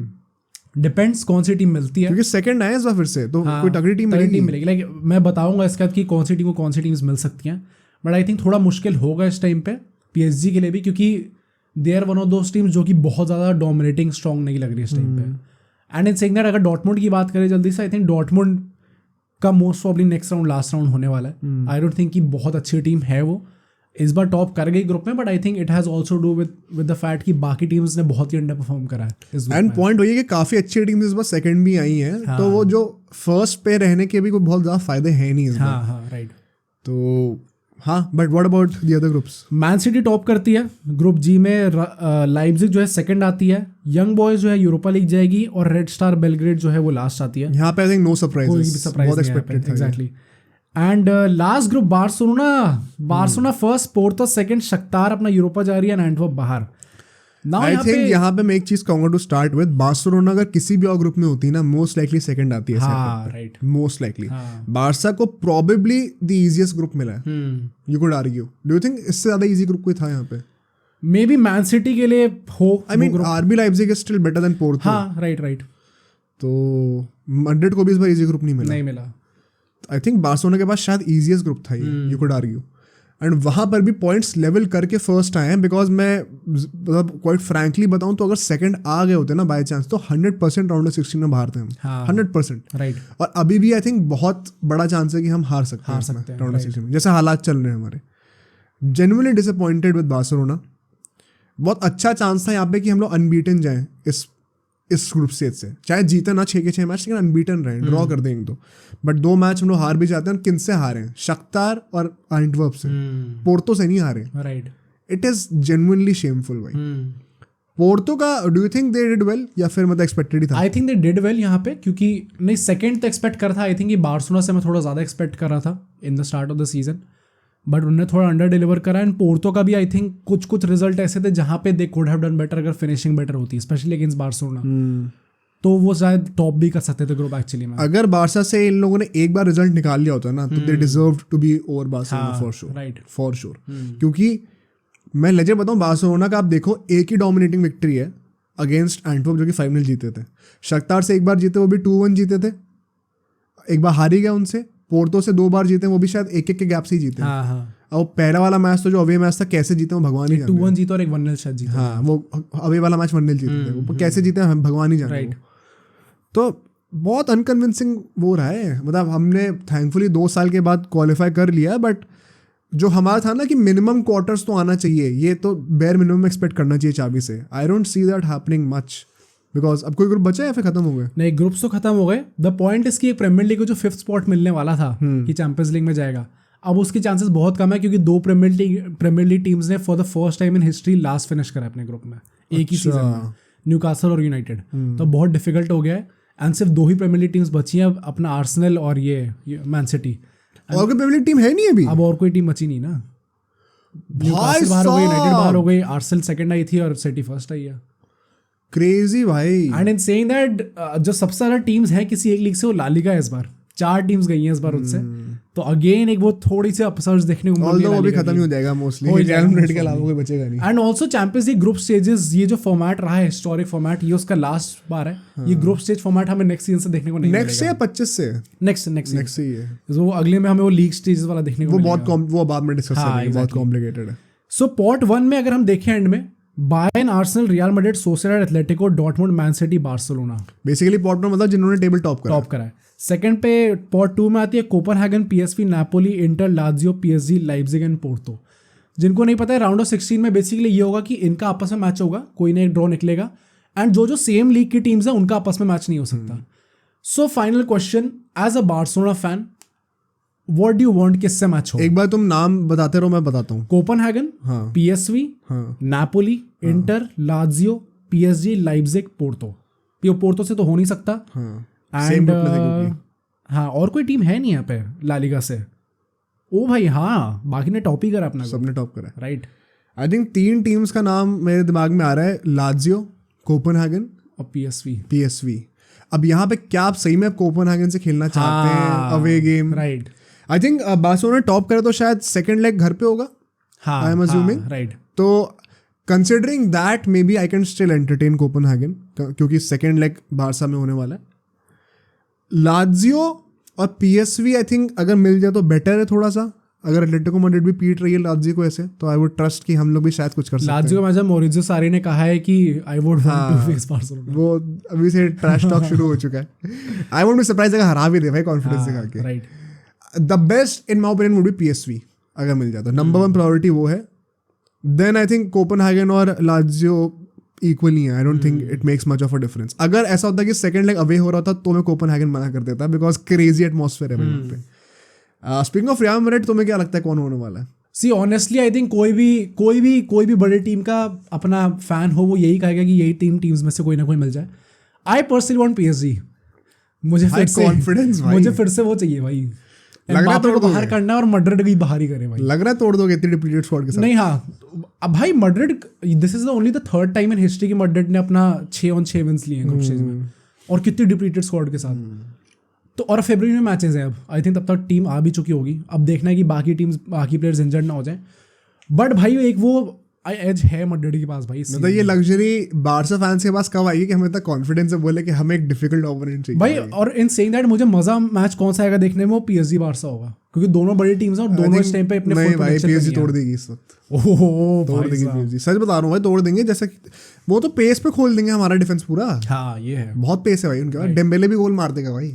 Dembélé ने एक्चुअली मार दिया भाई साहब, अगर सोचो मार गया था। But on a finishing note, क्या लगता है यहाँ से कौन सी 8 टीम्स करेंगी क्वार्टर्स के लिए क्वालिफाई? सी ऑफ कोर्स वो डिपेंड करेगा कि क्या ड्रॉ होता है, कोई मेन टीम ही बढ़ जाए। लेकिन अगर बस इन 16 टीम्स से बात करी जाए, क्या लगता है? I think very honestly, like first of all I think Arsenal करेगी। आई थिंक कर जाएगी क्वालिफाई। रियल मैड्रिड ऑब्वियसली करेगी। What if Arsenal gets somebody like PSG? I think बहुत तगड़ा कंपटीशन होगा एंड इट विल, मतलब बस इस पे बेस्ड होगा कि क्या उनके पास वो मैच्योरिटी है इस टाइम पे, इतने टाइम बाद यूएसएल में खेलने में। स्क्वाड डेप्थ है डेफिनेटली, क्वालिटी है डेफिनेटली, जस्ट दैट कि क्या वो मैच्योरिटी दिखा सकते हो उस गिवन डे पे। आई थिंक कि उनके पास है तो कैलिबर वो चीज़ करने का, बट हाँ, मतलब it remains to be seen कैसे करेंगे। तो दे वुड बी होपिंग कि कोई ईजी ड्रॉ मिल जाए उनको इस बार। मुझे लगता है बायर्न का बहुत वो चांस है भाई, कि देयर इज अ चांस कि शायद बायर्न ना जा पाए आगे। मुझे लगता है चले जाएंगे अगर कोई भाई, they know how to manage that. मुझे ऐसा लगता है personally. I think Bayern, Arsenal, City ये तो कंफर्म जाएंगे आगे, एंड मैड्रिड 4 तो जाएंगी। अब बची 4 टीम्स की बात है। Sociedad, Atletico, Barca and Dortmund. I think Dortmund नहीं जाएगी। आई थिंक एटलेटिको को मैं बैक करना चाहता हूँ। मैं करना चाहता हूँ, बट एथलेटिको इतनी ज़्यादा टीम ऐसी है ना कि लाइक ये लोग सीधे सेमीफाइनल्स में भी जा सकते हैं और ये लोग राउंड ऑफ 16 में भी बाहर हो सकते हैं। हाँ, इतनी अजीब टीम है एथलेटिको इस टाइम पे। इफ यू रिमेंबर, जब इनका यूनाइटेड से मैच हुआ था, राउंड ऑफ 16 ही था शायद, जब वो बहुत रोए थे ये लोग, अपना रैगनिक थे शायद उस टाइम पे, कि सिर्फ कितना 20-25 मिनट बॉल प्ले में थी। आई थिंक अगर ये अपने गलीच पन्ने पे आ गए तो ये रुला देंगे किसी भी टीम को। एंड जिस तरीके के फॉर्म में है अटैकिंगली ऑल्सो, ग्रीजमैन जैसा खेल रहा है, मुराटा जैसा खेल रहा है, I want to back them. I think they have a higher probability than teams like PSG and Barca. भाई आई थिंक कोई भी टीम फैंसी नहीं करेगी Atletico. In a cup match तो कोई फैंसी करेगा ही नहीं इनको। तुम कभी नहीं चाहते कि एथलेटिको जैसी टीम है। ये थकते भी नहीं है भाई, और ये पूरा तोड़ने पे लगे रखेंगे। बट हाँ यार, एथलेटिको जा सकती है आगे। आई थिंक हाँ वैसे जा सकती है, आई थिंक चली जाएगी इस बार। अब 3 स्लॉट्स बचे। सो सोसिएदाद डॉर्टमुंड हमने कहा बाहर जा रही है, हाँ, सोसिएदाद और सिटी तो बची है अब इस टाइम पे। City तो हम सिटी कहते सोसिएदाद और Barcelona and PSG also, and PSG right, PSG और एक और टीम सेकंड उसमें है ना, तो एंड इंटर को हल्के नापोली में भी ले जा रहे हो सकती है। हाँ भाई, इंटर ने बारसा को तोड़ा था भाई। Inter PSG, I think Napoli का भी चांस है थोड़ा बहुत, बारसा और बारसा, इन 4 टीम्स का रखते हैं। सोसिएदाद नहीं, और सोसिएदाद, सॉरी हाँ, और सोसिएदाद 5 टीम्स का। इनमें से 3 जाएंगी। हाँ आई थिंक सोसिएदाद जा सकती है। सही में? हाँ मुझे लगता है like this season they are different भाई, अलग टाइप से खेल रहे हैं वो लोग। चलो ठीक है, मान लो सोसिएदाद रख लिया, और बची 2 टीम्स। आई थिंक नापोली नहीं जाएगी। क्यों? Napoli is not the same Napoli भाई इस सीजन, ना कि लीग में दिख रही हो चीज़, अभी 3rd 4th पे बैठे हैं वो लोग, बिहाइंड रोमा, इंटर। किसी फर्स्ट टीम से मैच होगा वैसे भी उनका। हाँ मुश्किल मैच, बहुत डिफिकल्ट है इस बार। एंड PSG, अपना PSG और इंटर और बार्सिलोना, इन 3 में से अब एक टीम जानी है ना। हाँ ओ भाई नहीं, सोसिएदाद बोला तुमने, हाँ और कौन सी टीम बोली थी? मैंने सोसिएदाद ही confuse ही हो बोला, गए एथलेटिको गई थी, सोसिएदाद गई थी, मैड्रिड गई थी, सिटी गई आर्सेनल थी, गई थी, बायर्न गई थी, सिटी गई थी। कितनी टीम हो गई? Bayern, Arsenal, Madrid, Atletico, city, Sociedad 6, हाँ तो 2 और बची। 2 और बची। अच्छा 3 स्लॉट और 2 और करनी है, तो कर सकते हैं। बार्सिलोना है, इंटर है और PSG है। ओ भाई आई एम टेम्प्टेड टू से बार्सिलोना नहीं जाएगी। मतलब आई थिंक वही डिपेंड करता है कि कौन सा ड्रॉ किसके मिलता साथ है, मैच होता है। बट आई थिंक शायद जाए। I will still back them, okay although I won't be surprised at all अगर नहीं जाते तो। एंड मुझे लगता है PSG टैंक कर जाएगी। मुझे भी लगता है हिस्टोरिकली इतना टैंक करते हैं लोग। Again I think it just depends कि इनका मैच किसी बड़ी टीम से होता है नहीं होता। लाइक PSG बारसा का आपस में मैच हो जाए, मजा आ जाएगा भाई। तो आई थिंक PSG जाएगी फिर तो, but I think PSG, assuming इनका आपस में मैच नहीं होता तो फॉर नाउ आई थिंक कि PSG नहीं जाएगी एंड शायद बारसा चली जाए। इंटर भी आई थिंक निकाल लेगी कुछ ना कुछ करके। निकाल सकती तो है भाई, हाँ। सकती तो है, राइट। बाकी तो भगवान जाने। बट ठीक है भाई, ये तो पूरी प्रेडिक्शन हो गई। बाकी ड्रॉ के बाद बात करेंगे नेक्स्ट पॉडकास्ट में कि क्या होता है exactly. Now let's move on to cricket, because यहाँ पे भी हमने पूरा मतलब अनाइलेशन कर दिया भाई साउथ अफ्रीका का। पीटा है।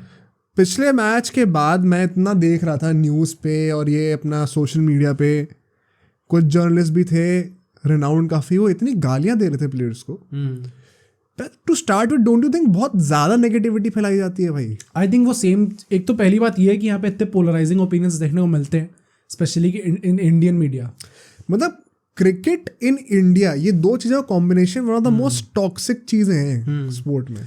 आई थिंक कोई भी कंट्री में अगर कोई एक स्पोर्ट बहुत फेमस होता है, I think same would be, जैसे फुटबॉल बाकी कंट्रीज में होगा, अपना स्पेन वहाँ पे उधर भी ये सब चीज़ें चली रही होती हैं। Of course I don't know about the ground reality उन कंट्रीज में, क्या किसी को भी नहीं पता अनलेस तुम उस कंट्री के हो। मतलब like case in point, Atletico Madrid fans, real Madrid fans आपस में उनकी स्ट्रीट फाइट्स होती हैं बिफोर द मैचेस। नहीं, वो तो अलग बात है। वो तो कहना कि भाई KK और RCB की आपस में लड़ाई हो रही है। मैं कंट्री की बात कर रहा हूँ, पूरी कंट्री मिलके गाली दे रही है।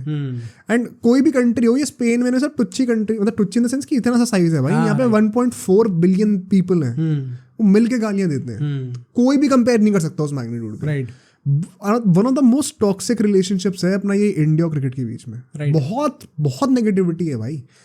मतलब एक डिग्निटी, एक रिस्पेक्ट के साथ आप क्रिटिसाइज करते हो ना। हम भी यहाँ पे ऐसे कोई गाली देना थोड़ी शुरू हो जाते हैं किसी प्लेयर को। अच्छा नहीं लगती कोई चीज़ तो वी कॉल देम आउट कि अच्छा ये कर सकते थे, maybe in our opinion. वो भी at the end of the day हमारा ओपिनियन ही है। वो it could very well be wrong also, because management का अप्रोच शायद कुछ और हो। राइट। जब एक्स क्रिकेटर्स खुद ही ऐसी चीज़ें बोल जाते हैं, जिन मतलब इन द सेंस ही कुछ गलत नहीं बोलते, बट वो ओपिनियन एकदम ही उल्टा निकल आता है असली में क्या हो रहा है और वो क्या बोलते हैं। फॉर एग्जाम्पल आज के मैच में सारे कॉमेंटेटर्स, सारे एक्स क्रिकेटर्स बोल रहे हैं फर्स्ट इनिंग्स के बाद कि पिच बहुत अच्छी लग रही है। एकदम से टर्न करनी शुरू हो गई बॉल। क्रिकेट इतना अनप्रेडिक्टेबल है, आप प्रेडिक्ट नहीं कर सकते अपना ओपिनियन कि क्या होगा, क्या सही होगा कि नहीं होगा। तो जो क्रिकेटर्स का नहीं है तो हम कौन होते हैं? एंड मीडिया वाले कौन होते हैं भाई? राइट। मतलब ना क्रिकेट का भी देखा है, ना कुछ देखा है, खेला है या फिर कुछ ज़्यादा फॉलो करा है। एंड नए वाले जर्नलिस्ट भी आके कुछ भी बोल जाते हैं, बहुत अजीब लगता है। एंड हमने भी कहा कि अर्शदीप सिंह वगैरह के ऊपर की बहुत नेगेटिविटी है और मतलब अच्छी नहीं कर रहा बॉलिंग वो, बट एक तरीका होता है बोलने का। आई थिंक टू स्टार्ट में तो नैरेटिव बहुत गंदा था। एक तो सबके दिमाग में गुस्सा भी चढ़ा हुआ है कि वर्ल्ड कप हारे हैं अभी। अब बायलैटरल सीरीज जीतोगे तो गाली पड़ेगी, किसी बायलैटरल जीतते हो हारोगे तो गाली पड़ेगी। राइट। एंड इतने इलॉजिकल क्वेश्चंस लोग उठाते हैं कई बार कि इट सीम्स लाइक आप सोचते ही नहीं हो क्या, बोलने से पहले। जैसे मैं एग्जांपल देता हूँ, ऑन द सर्फेस अगर तुम सोचो कि टीम को देख के बस एक बार कमेंट करना है तो बहुत आसानी से तुम कुछ भी बकवास कर सकते हो, बट जब अगर तुम उसके आधा घंटा लगा के बैठे हुए कि भाई क्यों करा, किस लिए करा, and I am not expecting this from normal people जो पब्लिक है, जो तो इसीलिए वो हमारा पॉडकास्ट देखेंगे आकर, क्योंकि हम उनके लिए वो काम करके देंगे। जो जर्नलिस्ट हैं या फिर जो सोशल मीडिया पे कंटेंट क्रिएटर्स हैं जो कि अपना ओपिनियन दे रहे हैं, उनको तो रिसर्च करनी चाहिए, उनका काम है ये। तो वो सब चीज़ें बोल के बड़ा अजीब लगता है। जैसे लोग आर्ग्यू कर रहे थे कि रवि बिश्नोई को स्टार्ट क्यों नहीं कराया, और गालियां दे रहे हैं भाई कुलदीप यादव को, 5 विकेट ले ली उसने आज। भाई रवि बिश्नोई होगा नंबर 1, राइट, पर कुलदीप यादव के पहले कहाँ से स्टार्ट कर लेगा यार? लॉजिकली बताओ ना, देयर इज नो, मतलब तुम बिश्नोई को कुलदीप यादव के साथ स्टार्ट करा सकते हो, बट देन फिर तुम्हारी बैटिंग में वो नंबर्स कम हो जाएंगे। तो इतने सारे परम्यूटेशन कॉम्बिनेशन होते हैं क्रिकेट में। फुटबॉल में क्या है, अच्छा 4 डिफेंडर 3 अटैकर 3 वो, या फिर जो भी फॉर्मेशन के हिसाब से।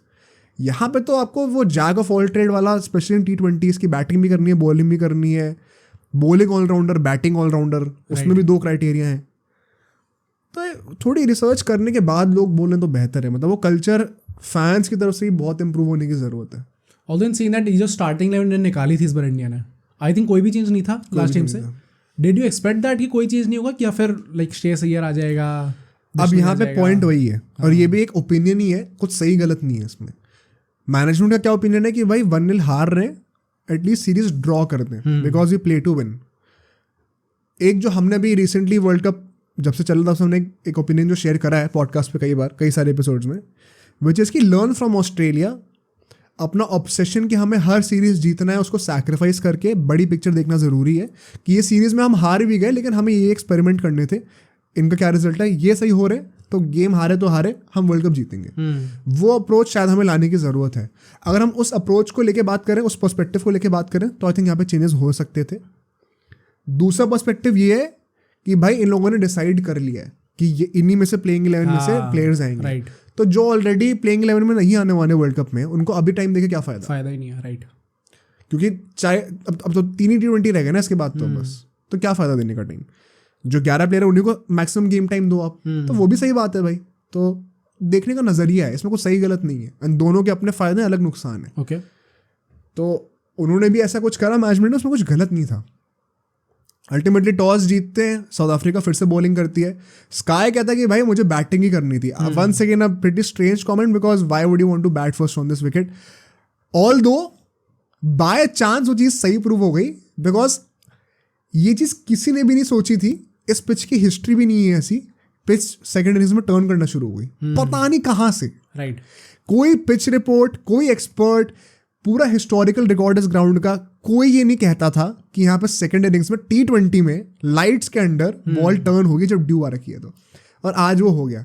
Once again goes on to show कि कितना अनप्रिडिक्टेबल है क्रिकेट, और आप कितने भी बड़े एक्सपर्ट बन जाओ, आपने चाहे 100 साल क्रिकेट खेला हो, आप 100% प्रिडिक्ट नहीं कर सकते कि क्या हर चीज हाथ में ही नहीं है ना। जब क्रिकेटर्स नहीं कर पा रहे तो हम मतलब कोई भी क्या ही करेगा, राइट। सो पिच जो था इनिशियली उसको देख के लग रहा था कि बॉलिंग ही करनी चाहिए, बिकॉज हाई स्कोरिंग गेम होने वाला है। पिच थोड़ी ड्राई थी, कंडीशन थोड़ी गर्म थी, ऊपर थोड़ी सी घास भी थी, तो सब कॉम्बिनेशन मिला के ऐसा लग रहा था कि हाई स्कोरिंग गेम होने वाला है, एंड अल्टीमेटली होता भी है इंडिया के लिए। तो बट इंडिया में स्काई कहता है हमें बैटिंग करनी है, एंड बैटिंग करने के लिए आते हैं। वंस अगेन इंटेंट को डिस्कस करेंगे थोड़ा सा। टू स्टार्ट विथ, पहले के 6 ओवर में 62 रन आ जाते हैं, और पिछली बार 3 विकेट गिरे थे, इस बार 2 ही विकेट गिरते हैं। शुभमन गिल बहुत जल्दी आउट हो जाता है, बट वो अल्टीमेटली तुम्हें शायद पता नहीं था, नॉट आउट था वो शुभमन गिल। हाँ, अच्छा, वो LBW हुआ था, उसने रिव्यू नहीं लिया, अच्छा, जायसवाल से पूछ के, नॉट आउट था एक्चुअली में। एंड उसी के अगली बॉल पे तिलक वर्मा भी पहली बॉल पे आउट हो जाता है। केशव महाराज ने बेसिकली 3rd ओवर में 2 विकेट ले लिए थे। अच्छा, सरप्राइजिंग थिंग है कि अभी हमने लाइनअप के बारे में ये बात करी कि मे बी शायद ये डिसीजन है कि अब जो प्लेयर्स T20 वर्ल्ड कप में नहीं खेलने उनको अभी खिलाने का क्या फायदा है, एंड ईशान किशन ने तब भी स्टार्ट नहीं करा।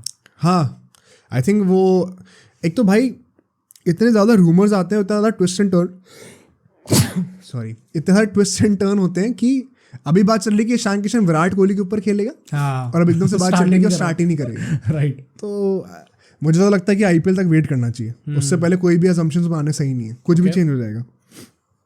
बट यहाँ पे एक जो इंटरेस्टिंग ब्रेकडाउन था वो ये था 3 ओवरों में स्पिन के देखने को मिले थे और 3 पेस के, तो एक बहुत ही इवन आउट कॉम्पोजिशन था बॉलिंग का जो कि मार्करम ने यूज़ करा। एंड सरप्राइजिंगली यहाँ पे जो 3 ओवर स्पिन के थे वो बहुत इकोनॉमिकल थे, और on the other hand pacer जो है वो 10-15 रन खाए अपने ओवर में, इसीलिए ओवरऑल जो है 6 ओवर में आपको 62 रन दिख रहे बनते हुए, बट ब्रेक डाउन इसका बहुत ज़रूरी है देखना। और यू कुड आर्ग्यू कि ऐसी पिच पे स्पिनर्स इतना अच्छा क्यों कर रहे हैं। आई थिंक इसका एक्सप्लेनेशन वही था क्योंकि उस टाइम पे पिच में स्पिन हो नहीं रही थी ball, change of pace essentially, change of rhythm, वही मुझे लगता है, और कोई इसमें एक्सप्लेनेशन है नहीं था। okay. इसके बाद हम लोग देखते हैं कि क्योंकि आपके सिर्फ 2 ही विकेट गिरे, पिछले बार के 3 विकेट गिर गए थे, आपके पास चांस था कि आप ये जो इंटेंट लेके आए उसको आप कंटिन्यू करो। जो 6 से 10 वाले में हम लोग हारे थे लास्ट टाइम। पिछली बार हम लोग 6 से 10 ओवर में हमने सिर्फ 25 रन मारे थे, इस बार भी सिर्फ 25 रन ही मारे। अच्छा, वो ओके, विकेट नहीं गिरा इस बार, स्काई खेल रहा था, उसने 100 ही मारी अल्टीमेटली। बट पॉइंट ये है कि यहाँ पे हम लोग क्यों नहीं दिखा रहे अपना इंटेंट। गेम को 4 फेज में हम लोग डिवाइड करते हैं, ठीक है, 1 से 6, 6 से 10, 10 से 15, 15 से 20। एक बहुत बड़ा इंप्रूवमेंट इंडिया का यह है कि इन 4 में से 3 फेज में तो इंडिया बहुत अटैक कर रही है, बस जो एक फेज है वो 6 से 10 के बीच का है। इस पे हम लोग क्यों नहीं अटैक कर रहे, इसके 2 ही रीज़न है। एक रीज़न ये है कि हम लोग फिर अभी भी अपना थोड़ा बहुत उस मेंटालिटी में अटके हुए हैं कि भाई कम से कम थोड़ा तो संभल के खेलो, which could be very true. Second है कि हमारे पास बैटिंग डेप्थ नहीं है, लॉजिकली सेकंड रीज़न ही काम में आता है। तो अगर यहाँ पे हमारे पास नंबर 8 नंबर 9 तक बैटिंग होती तो क्या हम रुक कर खेल रहे होते उस टाइम पे, हम लोग कंटिन्यू कर रहे होते इंटेंट, और शायद वो 200 की जगह 220 भी रन बन रहे होते हमारे। तो ये एक चीज़ है जो हमें इम्प्रूव करनी पड़ेगी इन T20s इन माई ओपिनियन। ये फेज़ हमें मास्टर करना आना चाहिए, बट थैंकफुली इसमें कोई विकेट नहीं गिरता है। इसमें फेलुक वायो और अपना शामजी बॉलिंग कर रहे थे, बहुत इकोनॉमिकल थे भाई, क्योंकि 4 ओवर में टोटल आई 25 रन ही है, तो दोनों ने 2-2 डाले थे, बहुत अच्छी बॉलिंग करी थी। इसके बाद हम देखते हैं कि दोबारा एक्सेलरेट करना शुरू करते हैं, जैसे कि हमने पिछले मैच में भी देखा था। 15 ओवर खत्म हो चुके थे और 144 रन दोबारा बन गए थे भाई, और इसमें एक ओवर में आई थिंक 22-24 रन कुछ मार दिए थे सूर्य कुमार यादव ने। ओके, 2-3 छक्के और एक चौका वक्का मार दिया था, and that was the bulk of scoring in this phase. मतलब अगर आप ऐसे भी कैलकुलेट कर लो, फेलुक वायो का ही एक ओवर में 22 रन आए थे 13th ओवर में, 57 रन आए 5 ओवर में, यहाँ पे 11 रन से ऊपर। पिछले मैच भी हमने देखा था कि 11 रन से ज़्यादा आए थे इस फेज में, 10 से 15 के बीच में, तो एक्सेलरेशन बहुत अच्छा था। और इस मैच में जो हमारी बैटिंग है और पिछले मैच में जो बैटिंग है, बहुत सिमिलैरिटीज़ हैं, बिकॉज पिछले मैच में भी जो लास्ट का फेज था 15 से 20 ओवर का, उसमें कुछ 45 रन ही आए थे। फास्ट है, 9 रन पर ओवर आप मार रहे हो, लेकिन स्टैंडर्ड्स जो हमारे मॉडर्न डे के हैं उसके हिसाब से आपको 10-12 मारने चाहिए। यहाँ पर भी ऐसा ही हुआ भाई, ऑल्दो रन अल्टीमेटली हमारे 57 दोबारा आए, बट आखिरी के 2 ओवर में सिर्फ 15-16 रन आए, आखिरी के 2 ओवर में। ओके, वो 15-16 की जगह 20-25 हो सकते थे। आई थिंक ये टारगेट 201 जो हमने बनाया अल्टीमेटली 210 पार होना चाहिए था, हम 10 रन शॉर्ट थे मोबिलियन, जो हमारी ट्रैजेक्टरी चल रही थी उसके हिसाब से। एंड वहाँ पे वो एकदम से झड़ी में विकेट गिर गए। वो रिंकू सिंह ने शॉट अच्छा मारा था, लेकिन कैच एकदम हाथों में आ गया। स्काई लास्ट ओवर में आउट हो गया। जितेश शर्मा हिट विकेट ही हो गया भाई, पीछे जाके मारने के चक्कर में इतना पीछे चला गया क्रीज में कि पैर ही मार दिया भाई विकेट पर। एंड वही है ना कि जैसे वो 2-3 विकेट गिरे, नंबर 5 डाउन के बाद तो बैटिंग ही नहीं है आपकी, तो फिर कौन ही रन मारेगा। ये तो दो चीज़ें यहाँ पे। एक तो first of all what do you think about Yashasvi Jaiswal, क्योंकि इस मैच में finally we got to see a good performance from him. 60 run मारे उसने, अच्छे स्ट्राइक रेट, ऑलमोस्ट 150 की स्ट्राइक रेट थी। एग्जैक्टली। तो लाइक इस बार क्या हमें वो जो अप्रोच थी वो देखने को मिली, या फिर जब विकेट गिर गए दो तो he was kind of in that position जो कि थोड़ा सा संभल के खेलेगा और सूर्य कुमार यादव चल के नहीं, उल्टा था। ओके, जायसवाल 6 से 10 ओवर के बीच वाले फेज में भी काफी ठीक खेल रहा था। स्काई का मुझे याद है कुछ ऐसा था कि 23 बॉल्स में 25 रन है अल्टीमेटली भाई साहब 56 बॉल में 100 कैसे भाई। वो एंड में बहुत पिटाई करी भाई उसने। ओके, एंड आई थिंक वो स्काई का वो जो एकदम से टाइम लेने वाला जो मोमेंट था उस टाइम पे, मैं देख के थोड़ा सरप्राइज था कि स्काई क्यों ले रहा है टाइम इतना ज़्यादा। बट जायसवाल के ऊपर नहीं थी वो चीज़। जायसवाल वो still doing his job. And वही बात है कि जायसवाल का जो भी इंटेंट है, जैसा पहली बॉल भी मारने गया था भाई, वो मैच ही पहली बॉल पे बैट चलाने गया था, तो वो है, वो हिट एंड मिस होगा थोड़ा। कुछ मैच में 50 मारेगा, कुछ में जल्दी आउट होगा। अब उसको कितना जो रेशो है 50 का और 5-10 रन का, उसको कितना वो फेवर में ला सकता है टुवर्ड्स 50, वो देखने वाली बात है कैसे मैच्योर करेगा। And secondly the point is कि जडेजा का, क्योंकि यहाँ पे लाइक ऑब्वियसली बैटिंग बहुत अच्छी देखने को नहीं मिलती हमें जडेजा से। एंड आई रिमेंबर कि अभी कमेंट आया था किसी का, हमारे व्यूअर का, जिसमें उसने कहा था कि अक्षर पटेल को प्रेफरेंस देगा जडेजा के ऊपर. Now just on the basis of batting, do you think Akshar Patel अभी बेटर है जडेजा से इन T20s? एकदम अभी हाँ. On current form, yes. Okay, तो इज देयर अ चांस कि जडेजा को हटा के अक्षर पटेल का चांस बनेगा? आई थिंक मुझे अभी भी थोड़ा लॉजिकल लगता है. क्योंकि वही बात है, थोड़ा पर्सनल बायस तो है ही इसमें. देखो जडेजा से बेटर फील्डर तो कोई है ही नहीं. हाँ राइट. ठीक है, बॉलिंग आई थिंक बहुत डिसरिस्पेक्ट करा जाता है उसको. जस्ट बिकॉज लाइक विकेट नहीं लगा तो इकोनॉमिकल होगा, तो वो चीज़ देखेंगे नहीं लोग. हाँ, मतलब फाइनल में भी वर्ल्ड कप के सबसे इकोनॉमिकल बॉलर हमारा जडेजा था. ओके, 4.3 की इकोनॉमी थी. लोग वो भूल जाते हैं, बस ये कहते हैं कि विकेट नहीं लिया. भाई विकेट तो किसी ने भी नहीं लिया ना, और कितने लोगों ने विकेट ले लिया. और गीली बॉल के साथ उन कंडीशंस में स्पिनर को पूरे 10 ओवर डलवाना और सिर्फ 4.3 रन देना against a guy like Travis head जो कितने फॉर्म में था, बहुत अंडर अप्रिशिएटेड चीज़ है वो. तो आई थिंक जडेजा को फालतू की थोड़ी रिसेंटली हेट मिलती जा रही है. इन सेइंग दैट आप ये नहीं कह सकते कि अक्षर पटेल ने कुछ गलत करा है, वो भी इक्वली डिजर्व करता है.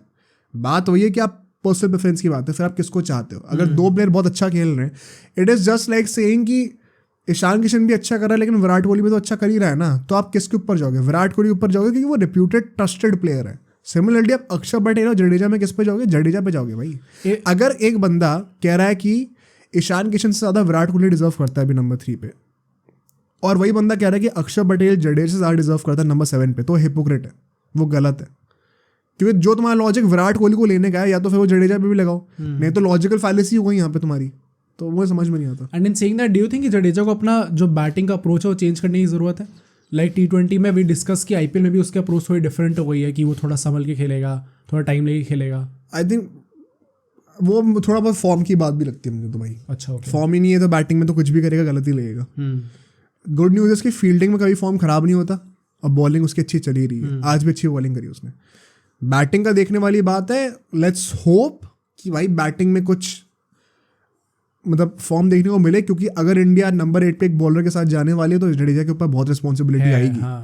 एंड फिर इंपॉर्टेंट हो जाता है कि भाई उसका बैट चलना बहुत ज़रूरी है. बट बॉलिंग और फील्डिंग में तो I think Akshar Patel, although इसके ऊपर ही बहुत क्रिटिसिज्म मिला है ना, बहुत बदतमीजी करी गई है उसके साथ, जडेजा के साथ काफ़ी जर्नलिस्ट ने. मतलब एक तरीका होता है बोलने का यार, थोड़ी रिस्पेक्ट दो उस बंदे को भी, लेजेंड है वो भी गेम का. तो आई थिंक ऐसा नहीं कह सकते आपकी, अगर विराट कोहली डिजर्व करता है ईशान किशन के ऊपर, and I think he does, then Jadeja भी करता है अक्षर पटेल के ऊपर, सेम लॉजिक के हिसाब से. बट अब हम आते हैं यहाँ पे इंडिया की बैटिंग की, क्योंकि फर्स्ट इनिंग्स में पेसर्स बहुत पिटे थे बट स्पिनर्स ने अच्छी बॉलिंग करी थी. शामजी का भी लास्ट ओवर पिट गया हो, वरना ओवरऑल अच्छा था. केशव महाराज तो अच्छा था ही. अब हम देखते हैं कि भाई लाइट्स के अंडर पहले के वो जो 4-5 ओवर में बॉल स्विंग बहुत करती है, जो कि हमने ODIs में भी देखा ही था. इंडिया बॉलिंग करने के लिए आती है इस बार surprisingly Arshdeep Singh was not the opening bowler. Mukesh और सिराज से ओपनिंग करवाते हैं. ओके. एंड सिराज का भी वही पिछले मैच में ज़बरदस्ती गाली दी गई उसको इतनी ज़्यादा, क्योंकि पिछले मैच में भी पहला ओवर का तुम्हें याद हो 14 रन आए थे, लेकिन एजेस के कितने रन आए थे उसमें. लक की बात होती है. आज एज नहीं लग रहे थे, बीट हो रहा था बैट्समैन, तो मेड इन चला गया ओवर. बस ये लक की बात है. उस दिन भी पिछले मैच में बॉलिंग बहुत अच्छी थी, यू कुड आर्ग्यू कि बेटर थी क्योंकि एजेस निकाल रहा था वो, बट वो स्लिप तक कैरी नहीं कर रहे थे या फिर साइड में चले जा रहे थे, तो चौका हो जा रहा था. आज वो स्लिप पे नहीं, आज वो एज नहीं लगा तो बॉल विकेट कीपर के हाथों में जाई थी, सारी बॉल डॉट हो गई. तो अब ऑन पेपर कहने को एक मेडन ओवर गया और एक 14 रन आए, बट जो बंदा एक्चुअली में मैच को एनालाइज करना जानता है वही तो ये बात समझेगा ना. आपने बस वही ऊपर से स्टार्ट देके मुंह उठा के गाली दे दी. कॉन्टेक्स्ट तो देखो उसका क्या है. I think great bowling bye Siraj in that first over. Mukesh second over डालता है, अल्टीमेटली मुकेश को एक विकेट भी मिल जाता है. आई थिंक एक छक्का खाया था, बस थोड़ा एक्सपेंसिव उसमें हो गया था. अर्शदीप सिंह सरप्राइजिंगली भाई इस बार 2 ओवर पावर प्ले में डालता है, काफ़ी इकोनॉमिकल था. In fact thanks to their efforts 42 run ही बनते हैं इस बार, और शायद 3 विकेट कुछ गिर गए थे. 1 फॉर मुकेश, 1 फॉर अर्शदीप, और एक सिराज ने रनआउट कर दिया था. अब यहाँ पे 2 चीज़ें मैं पॉइंट आउट करूंगा जो कि इंटरेस्टिंग थी बहुत. सिराज के लिए पहले मैच में 2 स्टेप्स थी और एजेस कैरी नहीं कर रही थी या फिर साइड में चली जा रही थी. इस बार स्काई ने 3 स्टेप लगा रखी थी. आई थिंक अग्रेसिव कैप्टेंसी थी और एक अच्छा मूव था, गट्सी मूव था ये, बिकॉज T20s में एक फील्डर काउंट करता है आपका रन रोकने के लिए. अगर आपने 3 फील्डर पीछे लगा दिए, सामने बहुत गैप है, राइट. बट वो एक गट्सी मूव था एंड उसके डिविडेंड्स हमें मिले भी. तो आई थिंक वो कैप्टेंसी वाइज एक अच्छा हमें प्रोग्रेशन देखने को मिला स्काई से. एक गट्सी मूव करके दिखाया उसने.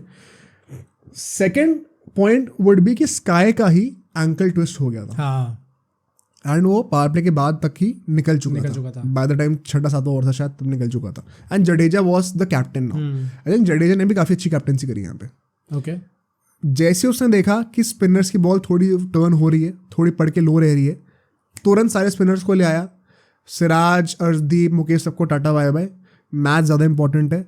कुलदीप से बॉलिंग कराई, तिलक वर्मा से एक ओवर करा दिया finally and he did well. I think शायद 3-4 रन नहीं दिए थे शायद उसने, 4 ही रन दिए थे। तो finally we got to see a 6th bowler in this game and Jadeja ने खुद भी बॉलिंग करने के लिए आया। आई थिंक पहले ओवर तो सभी ने बहुत अच्छे डाले थे। जडेजा के दूसरे ओवर में उसने 2 छक्के खाए थे मिलर पे और फिर उसको आउट कर दिया था। सेटअप था पूरा, वो एज लगी थी उसकी, लेकिन डीआरएस अवेलेबल नहीं था उस टाइम पे। ले चुके थे नहीं, टेक्निकल इशू, टीम ने अंपायर से मना कर दिया, डीआरएस अवेलेबल नहीं कुछ टाइम के लिए। है कितना अजीब बात है ये। ओ भाई साहब, ये मैं तो पहली बार ही देख रहा हूँ ये चीज़ कि डीआरएस 1-2 बार ऐसा हो चुका है कि टेक्निकल इशू आ जाता है तो डीआरएस कुछ टाइम के लिए अवेलेबल नहीं होता और उसी टाइम उसका एज लग गया और आउट हो गया। कितना अनफेयर है ये। हाँ राइट। तो इसका भी कोई सोल्यूशन आईसीसी को निकालना पड़ेगा भाई। You can not do away with this, क्योंकि ये तो मान लो इंडिया मैच हार गई होती, मिलर ने 100 मार दिया होता गेम तो चेंज हो जाता पूरा, अनफेयर हो जाता भाई, क्योंकि क्लियरली आउट था, राइट। एज लगा था साफ साफ। तो बहुत अनफॉर्चुनेट था, बट अल्टीमेटली फिर डीआरएस को छोड़ के बाद दोबारा वापस भी आ गया था। एंड फिर कुलदीप यादव ने भाई 17 बॉलें डाली पूरे मैच में, सिर्फ 5 विकेट। बर्थडे था, राइट। 5 विकेट लिए यार। और क्या विकेट लिए भाई, मतलब कंप्लीटली बैम्बूजलिंग ऑल द बैट्समैन। जो ओडिया वर्ल्ड कप का मैच था उसकी याद दिला दी पूरी, जिस तरीके से बोल्ड मारे, डंडे मारे। जडेजा ने भी 2 विकेट लिए एंड वही मतलब 10 ओवर तक इनके को जितने थे 75 रन से 10 ओवर में 5 विकेट गिर चुके थे। एंड उसके बाद with in the next 3-4 over पूरा गेम ही खत्म कर दिया, आखिरी में 5 विकेट पूरा निपटा दिया। कुछ डिस्कस करने को है नहीं बहुत ज़्यादा। 95 पे ऑल आउट हो जाते हैं ये लोग, कुछ 100 से ज़्यादा की मार्जिन के रन से हम लोग जीतते हैं। हाँ। India's officially biggest victory over south Africa in T20 ever. And एक स्टैट मैंने देखा था मैच शुरू होने से पहले, कमेंटेटर्स ही दिखा रहे थे, इंडिया का बायलैटरल्स में जब T20 सीरीज की बात आती है, जब भी ऐसा कोई मैच आता है ना जो कि मस्ट विन मैच है वरना सीरीज हार जाएंगे, आज तक इंडिया अपनी हिस्ट्री में सिर्फ एक ही ऐसा मैच हारी है। ओ भाई, बाकी सारे मैच जीतते हैं। और जब वर्ल्ड कप की बात आती है, जब जीतने वाला मैच है कि जीतना ही जीतता है तो हार जाते हैं।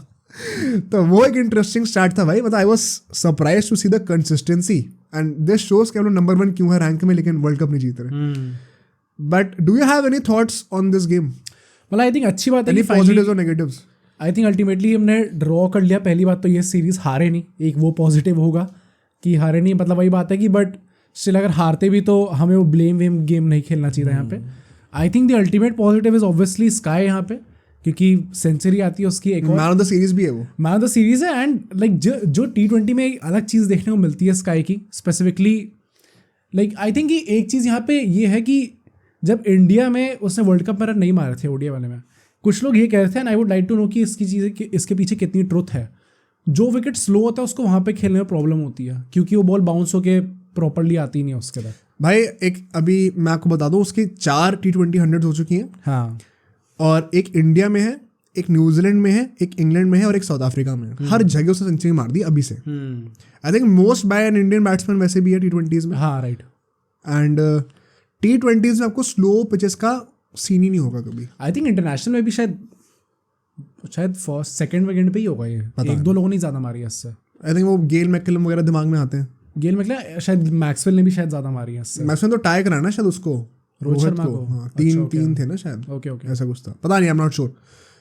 पॉइंट इज जो तुमने स्लो पिचेस वाला भी जो बात कही है, we don't, nobody has enough database to determine कि क्या वो खेल सकता है कि नहीं। क्योंकि जो लोग कह रहे हैं ना ये बात, जाके रणजी का रिकॉर्ड देखो, उसका फर्स्ट टेस्ट का रिकॉर्ड देखो, बहुत रन मारे उसने टेस्ट मैचेस में, वहाँ पे स्लो पिचेस देखने को मिलती हैं। तो वहाँ पे मार रहा तो यहाँ पे भी तो मार ही सकता है ना। दूसरी बात, T20s में आपको स्लो पिचेस कभी देखने को मिलेंगी ही नहीं इंडिया में या फिर कहीं और। उन्हें पार्टा विकेट देने ताकि रन बने, राइट। तो वो प्रॉब्लम कभी आएगी ही नहीं। तो जो लोग ओडिया वर्ल्ड कप के बेसिस पे कह रहे थे कि स्काई को आप इंडिया से ही निकाल दो, मैंने अभी ट्वीट भी करा था कि आप अपना टेस्ट कराइए ब्रेन डिजेनरेशन के लिए। क्या बकवास करते हो यार आप। राइट। बहुत बहुत डिसअपॉइंटिंग था ये। T20 you can not question sky भाई, नंबर 1 T20 बैट्समैन है। बिश्नोई के हटने पे अगर इतना रोना आ रहा है लोगों को, नंबर 1 रैंक T20 बॉलर को, तो नंबर 1 रैंक T20 बैट्समैन के ऊपर इतना बायस क्यों भाई? राइट। तो हिपोक्रेसी है कुछ जर्नलिस्ट की और कुछ ऐसी मतलब पब्लिक अकाउंट्स की, क्या ही बोले। Coming on to the ODI series now, because Sunday से ODI सीरीज शुरू हो रही है another chance for us to win another bilateral series. And I think सबसे कम मैटर करती है ये वाली series on this tour, because T20 का वर्ल्ड कप आ रहा है एंड टेस्ट का तो भाई रहता ही है, क्योंकि WTC का हर मैच काउंट होता है. ODI अभी वर्ल्ड कप खत्म हुआ है, अभी 4 साल है, सबसे इनकॉन्सिक्वेंशियल ODI, फॉर्मेलिटी ODI, और 3 ODIs होने वाले हैं. और टीम देख के भी ऐसा लग रहा है कि काफ़ी मतलब ऐसी टाइप की बनाई है कि बस लोगों का चांस निकाल दो मैच बस कैसे भी करके निकालने. बट मैं स्कोर की तरफ देख रहा था, and this is the last segment of the podcast. We will try to make the playing 11, ठीक है. अब कुछ कॉम्प्रोमाइजेस होंगे यहाँ पे, मतलब तुम भी, आई वुड रिक्वेस्ट, मैं तो बोलता हूँ तुम स्क्वाड निकाल लो इंडिया की, ताकि तुम भी कुछ इनपुट दे पाओ. 16 लोग हैं बेसिकली टीम के अंदर, ठीक है. Let's start with the opening slot. Top order की बात करेंगे. टॉप ऑर्डर में नंबर 1, 2 और 3 आते हैं. मिडिल ऑर्डर की बात करेंगे, वहाँ पे 4, 5, 6, 7 कह सकते हो आप. और फिर लोअर ऑर्डर में 8, 9, 10, 11, ठीक है. टॉप ऑर्डर में ओपनर्स की बात करें, I think Ruturaj Gaikwad of course will be playing. जो यहाँ पे पॉइंट है, लिटरली कोई और ओपनर है ही नहीं टीम में, पूरे स्क्वाड में. राइट.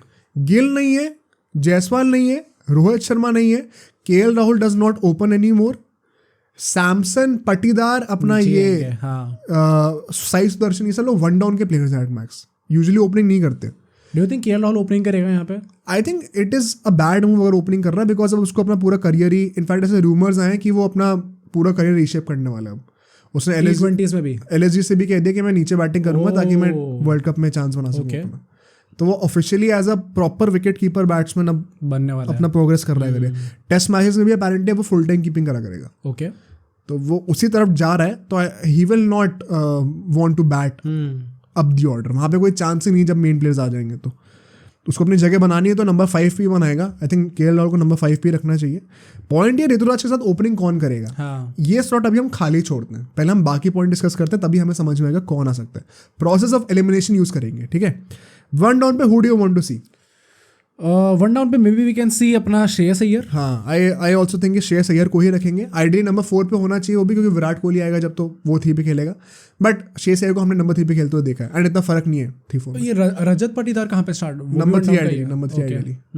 बट पॉइंट वही है कि श्रेयस अय्यर भी जैसा वर्ल्ड कप खेल के आया, किस मुंह से निकालोगे, राइट, जब T20 भी नहीं खिला रहे.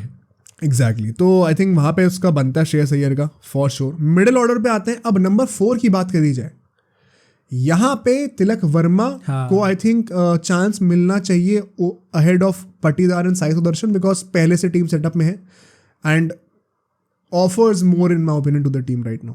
लेफ्ट हैंडर भी है, बॉलिंग भी कर सकता है. I would want that kind of a player, जो कि मतलब जहाँ पे युवराज एक टाइम पे बैटिंग करता था, उस प्रोफाइल का बंदा मिल रहा है, क्या बुराई है. तो आई थिंक वहाँ पे तिलक होना चाहिए. नंबर 5 पे आई थिंक KL राहुल ही होगा, कोई क्वेश्चन नहीं है यहाँ पे. नहीं होगा. बात आती है नंबर 6 की. यहाँ पे तुम किसको रखोगे? आई थिंक नंबर 6 पे अपना like you have to keep a proper bats. भाई रिंकू सिंह भाई, ऑब्वियसली. अब पॉइंट यहाँ पे ये है कि रिंकू और सैमसन में से तुम किसको रखोगे? भाई honestly speaking, like if we have a proper wicket keeper in KL Rahul right now, तो आई डोंट थिंक कि सैमसन की जगह बन सकती है इसमें. मेरा सोल्यूशन ये है कि दोनों को रखना चाहिए, सैमसन को ओपन. Oh okay. मुझे लगता है ट्राई करा के देखो एक बार. वैसे भी उसको टीम में तो लेना नहीं है. तो और and he is a batsman जो कि टॉप 4 में प्रेफर करता है. उसको ज़बरदस्ती खेलना पड़ता है 5-6 पे इंडिया पे, क्योंकि ऊपर सब महारथी हैं. अभी मौका है, करा दो ओपनिंग, देखी जाएगी. श्रेयस अय्यर ओपनिंग तो नहीं करेगा, KL राहुल नहीं करेगा opening, Tilak Varma is not an opener, Rinku Singh is a finisher. तो पटीदार और साई सुदर्शन में से अगर आपको किसी को ओपन कराना है, उससे बेटर आप मेरे ख्याल से सैमसन को करा के देख लो, कर सकता है ओपनिंग. राइट. क्या बुराई है? तो I think Gaikwad and Samson अगर ओपनिंग करें तो हमारे जो ये टॉप 6 बैट्समैन है सारे सेटल हो गए. नंबर 7 पे who do you want to see personally? Either of अपना अक्षर पटेल या Washington Sundar. I think Akshar Patel should get the nod ahead of Washington Sundar right now. Akshar Patel हमारा एक स्पिनर हो जाएगा वहाँ पे. उसके बाद अब हमारे पास सारे बॉलर्स हैं. आई think Kuldeep Yadav will start. Okay. कि मतलब क्यों नहीं मतलब करना तो चाहिए, but like does that mean कि अब हम लोग चहल को यहाँ पे भी चांस नहीं देने? मैं ये बात करूंगा मैं भी. आई थिंक बट यार जैसे हमने श्रेयस के लिए कहा, जैसा वर्ल्ड कप गया कुलदीप का भी नहीं कर सकते, क्यों नहीं कराओगे स्टार्ट यार लॉजिकली अगर देखा जाए तो. And he is not even playing test matches, तो ODIs के बाद उसका पूरा टूर खत्म है. तो ODIs खेलने चाहिए. I think Kuldeep pace department में बहुत कम ऑप्शन है हमारे पास, तो तो ये तो बता बाय डिफॉल्ट ही अपना अर्शदीप भी खेलेगा ही खेलेगा। आई थिंक 3 तो खिलाना ही है। चॉइस है अब दीपक चहर और आवेश खान में से। 4 ही पेसर और 3 के ऑप्शन है हमारे पास। तो पेसर्स तो ऑलमोस्ट खुद ही सबने अपना को सिलेक्ट कर लिया। अगर चॉइस है दीपक चहर और आवेश खान में, I am tempted to have Deepak Chahar अगर वो अवेलेबल होता है तो, क्योंकि उसकी वो नंबर 8 पे बैटिंग करेगा, हमारी बैटिंग भी एक्सटेंड हो जाएगी। राइट। तो वो शार्दुल ठाकुर वाली चीज एड्रेस कर रहा है हमारे लिए। बैटिंग डेप्थ भी ऐड कर रहा है और बॉलिंग भी कर सकता है। And he is a quite frankly a better bowler then आवेश खान। नहीं अपना शार्दुल ठाकुर। आवेश खान से भी हाँ मोर एक्सपीरियंस्ड है, अभी स्विंग करती है बॉल अच्छी। आवेश खान थोड़ा हिट द डेक वाला है तो साउथ अफ्रीका में चल सकता है, तब यू नेवर नो। अब कौन लोग मिस आउट कर रहे हैं यहाँ पे अगर इस लाइनअप के हिसाब से जाया जाए? Of course Sai Sudarshan miss out करेगा, पाटीदार मिस आउट करेगा, वाशिंगटन सुंदर। ये 3 तो ऐसे बंदे हैं जो कि आने वाले टाइम पे हमें रेगुलर्स दिख सकते हैं, बट अभी के लिए शायद मिस कर रहे हैं। चहल जो एक्सपीरियंस लोग हैं वो कौन मिस कर रहे हैं? या तो दीपक चहर अगर वो अवेलेबल नहीं होता तो, और आवेश खान खेलता है, एंड चहल के बारे में क्या लगता है भाई? How do we accommodate him? भाई आई थिंक बड़ा सैड मोमेंट है इस टाइम पे चहल के लिए भी, क्योंकि T20s में हमने चांस दिया नहीं उसको। वहाँ पे ऑब्वियसली अपना कुलदीप यादव खेला था, नो क्वेश्चंस ऑब्वियसली, क्योंकि उसने वहाँ पे परफॉर्म करके दिखाया। बट लाइक अगर अभी हम लोग इधर भी चांस ही दे रहे ODIs में भी, तो डज दैट मीन कि हम लोग भाई अब खिलाना ही छोड़ देंगे अब चहल को? T20 में चांस से मिल रहे, ODI में चांस नहीं मिल रहे, टेस्ट में वैसे भी नहीं करेगा, तो क्या बिल्कुल ही चांस देना बंद कर देंगे? आई थिंक चहल का सबसे बड़ा जो कौन है ना वो यही है कि वो बैटिंग नहीं करता, 1 डायमेंशनल।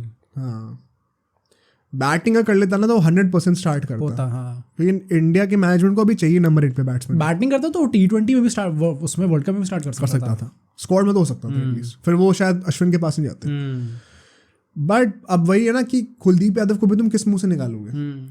एंड अगर इंडिया में मैच हो रहा होता तो शायद अब एक पेसर कम कर देते और फिर चहल को खिला लेते। बट है भी साउथ अफ्रीका में, तो एक ही प्रॉपर स्पिनर खेलेगा, एक ऑलराउंडर खेलेगा। राइट।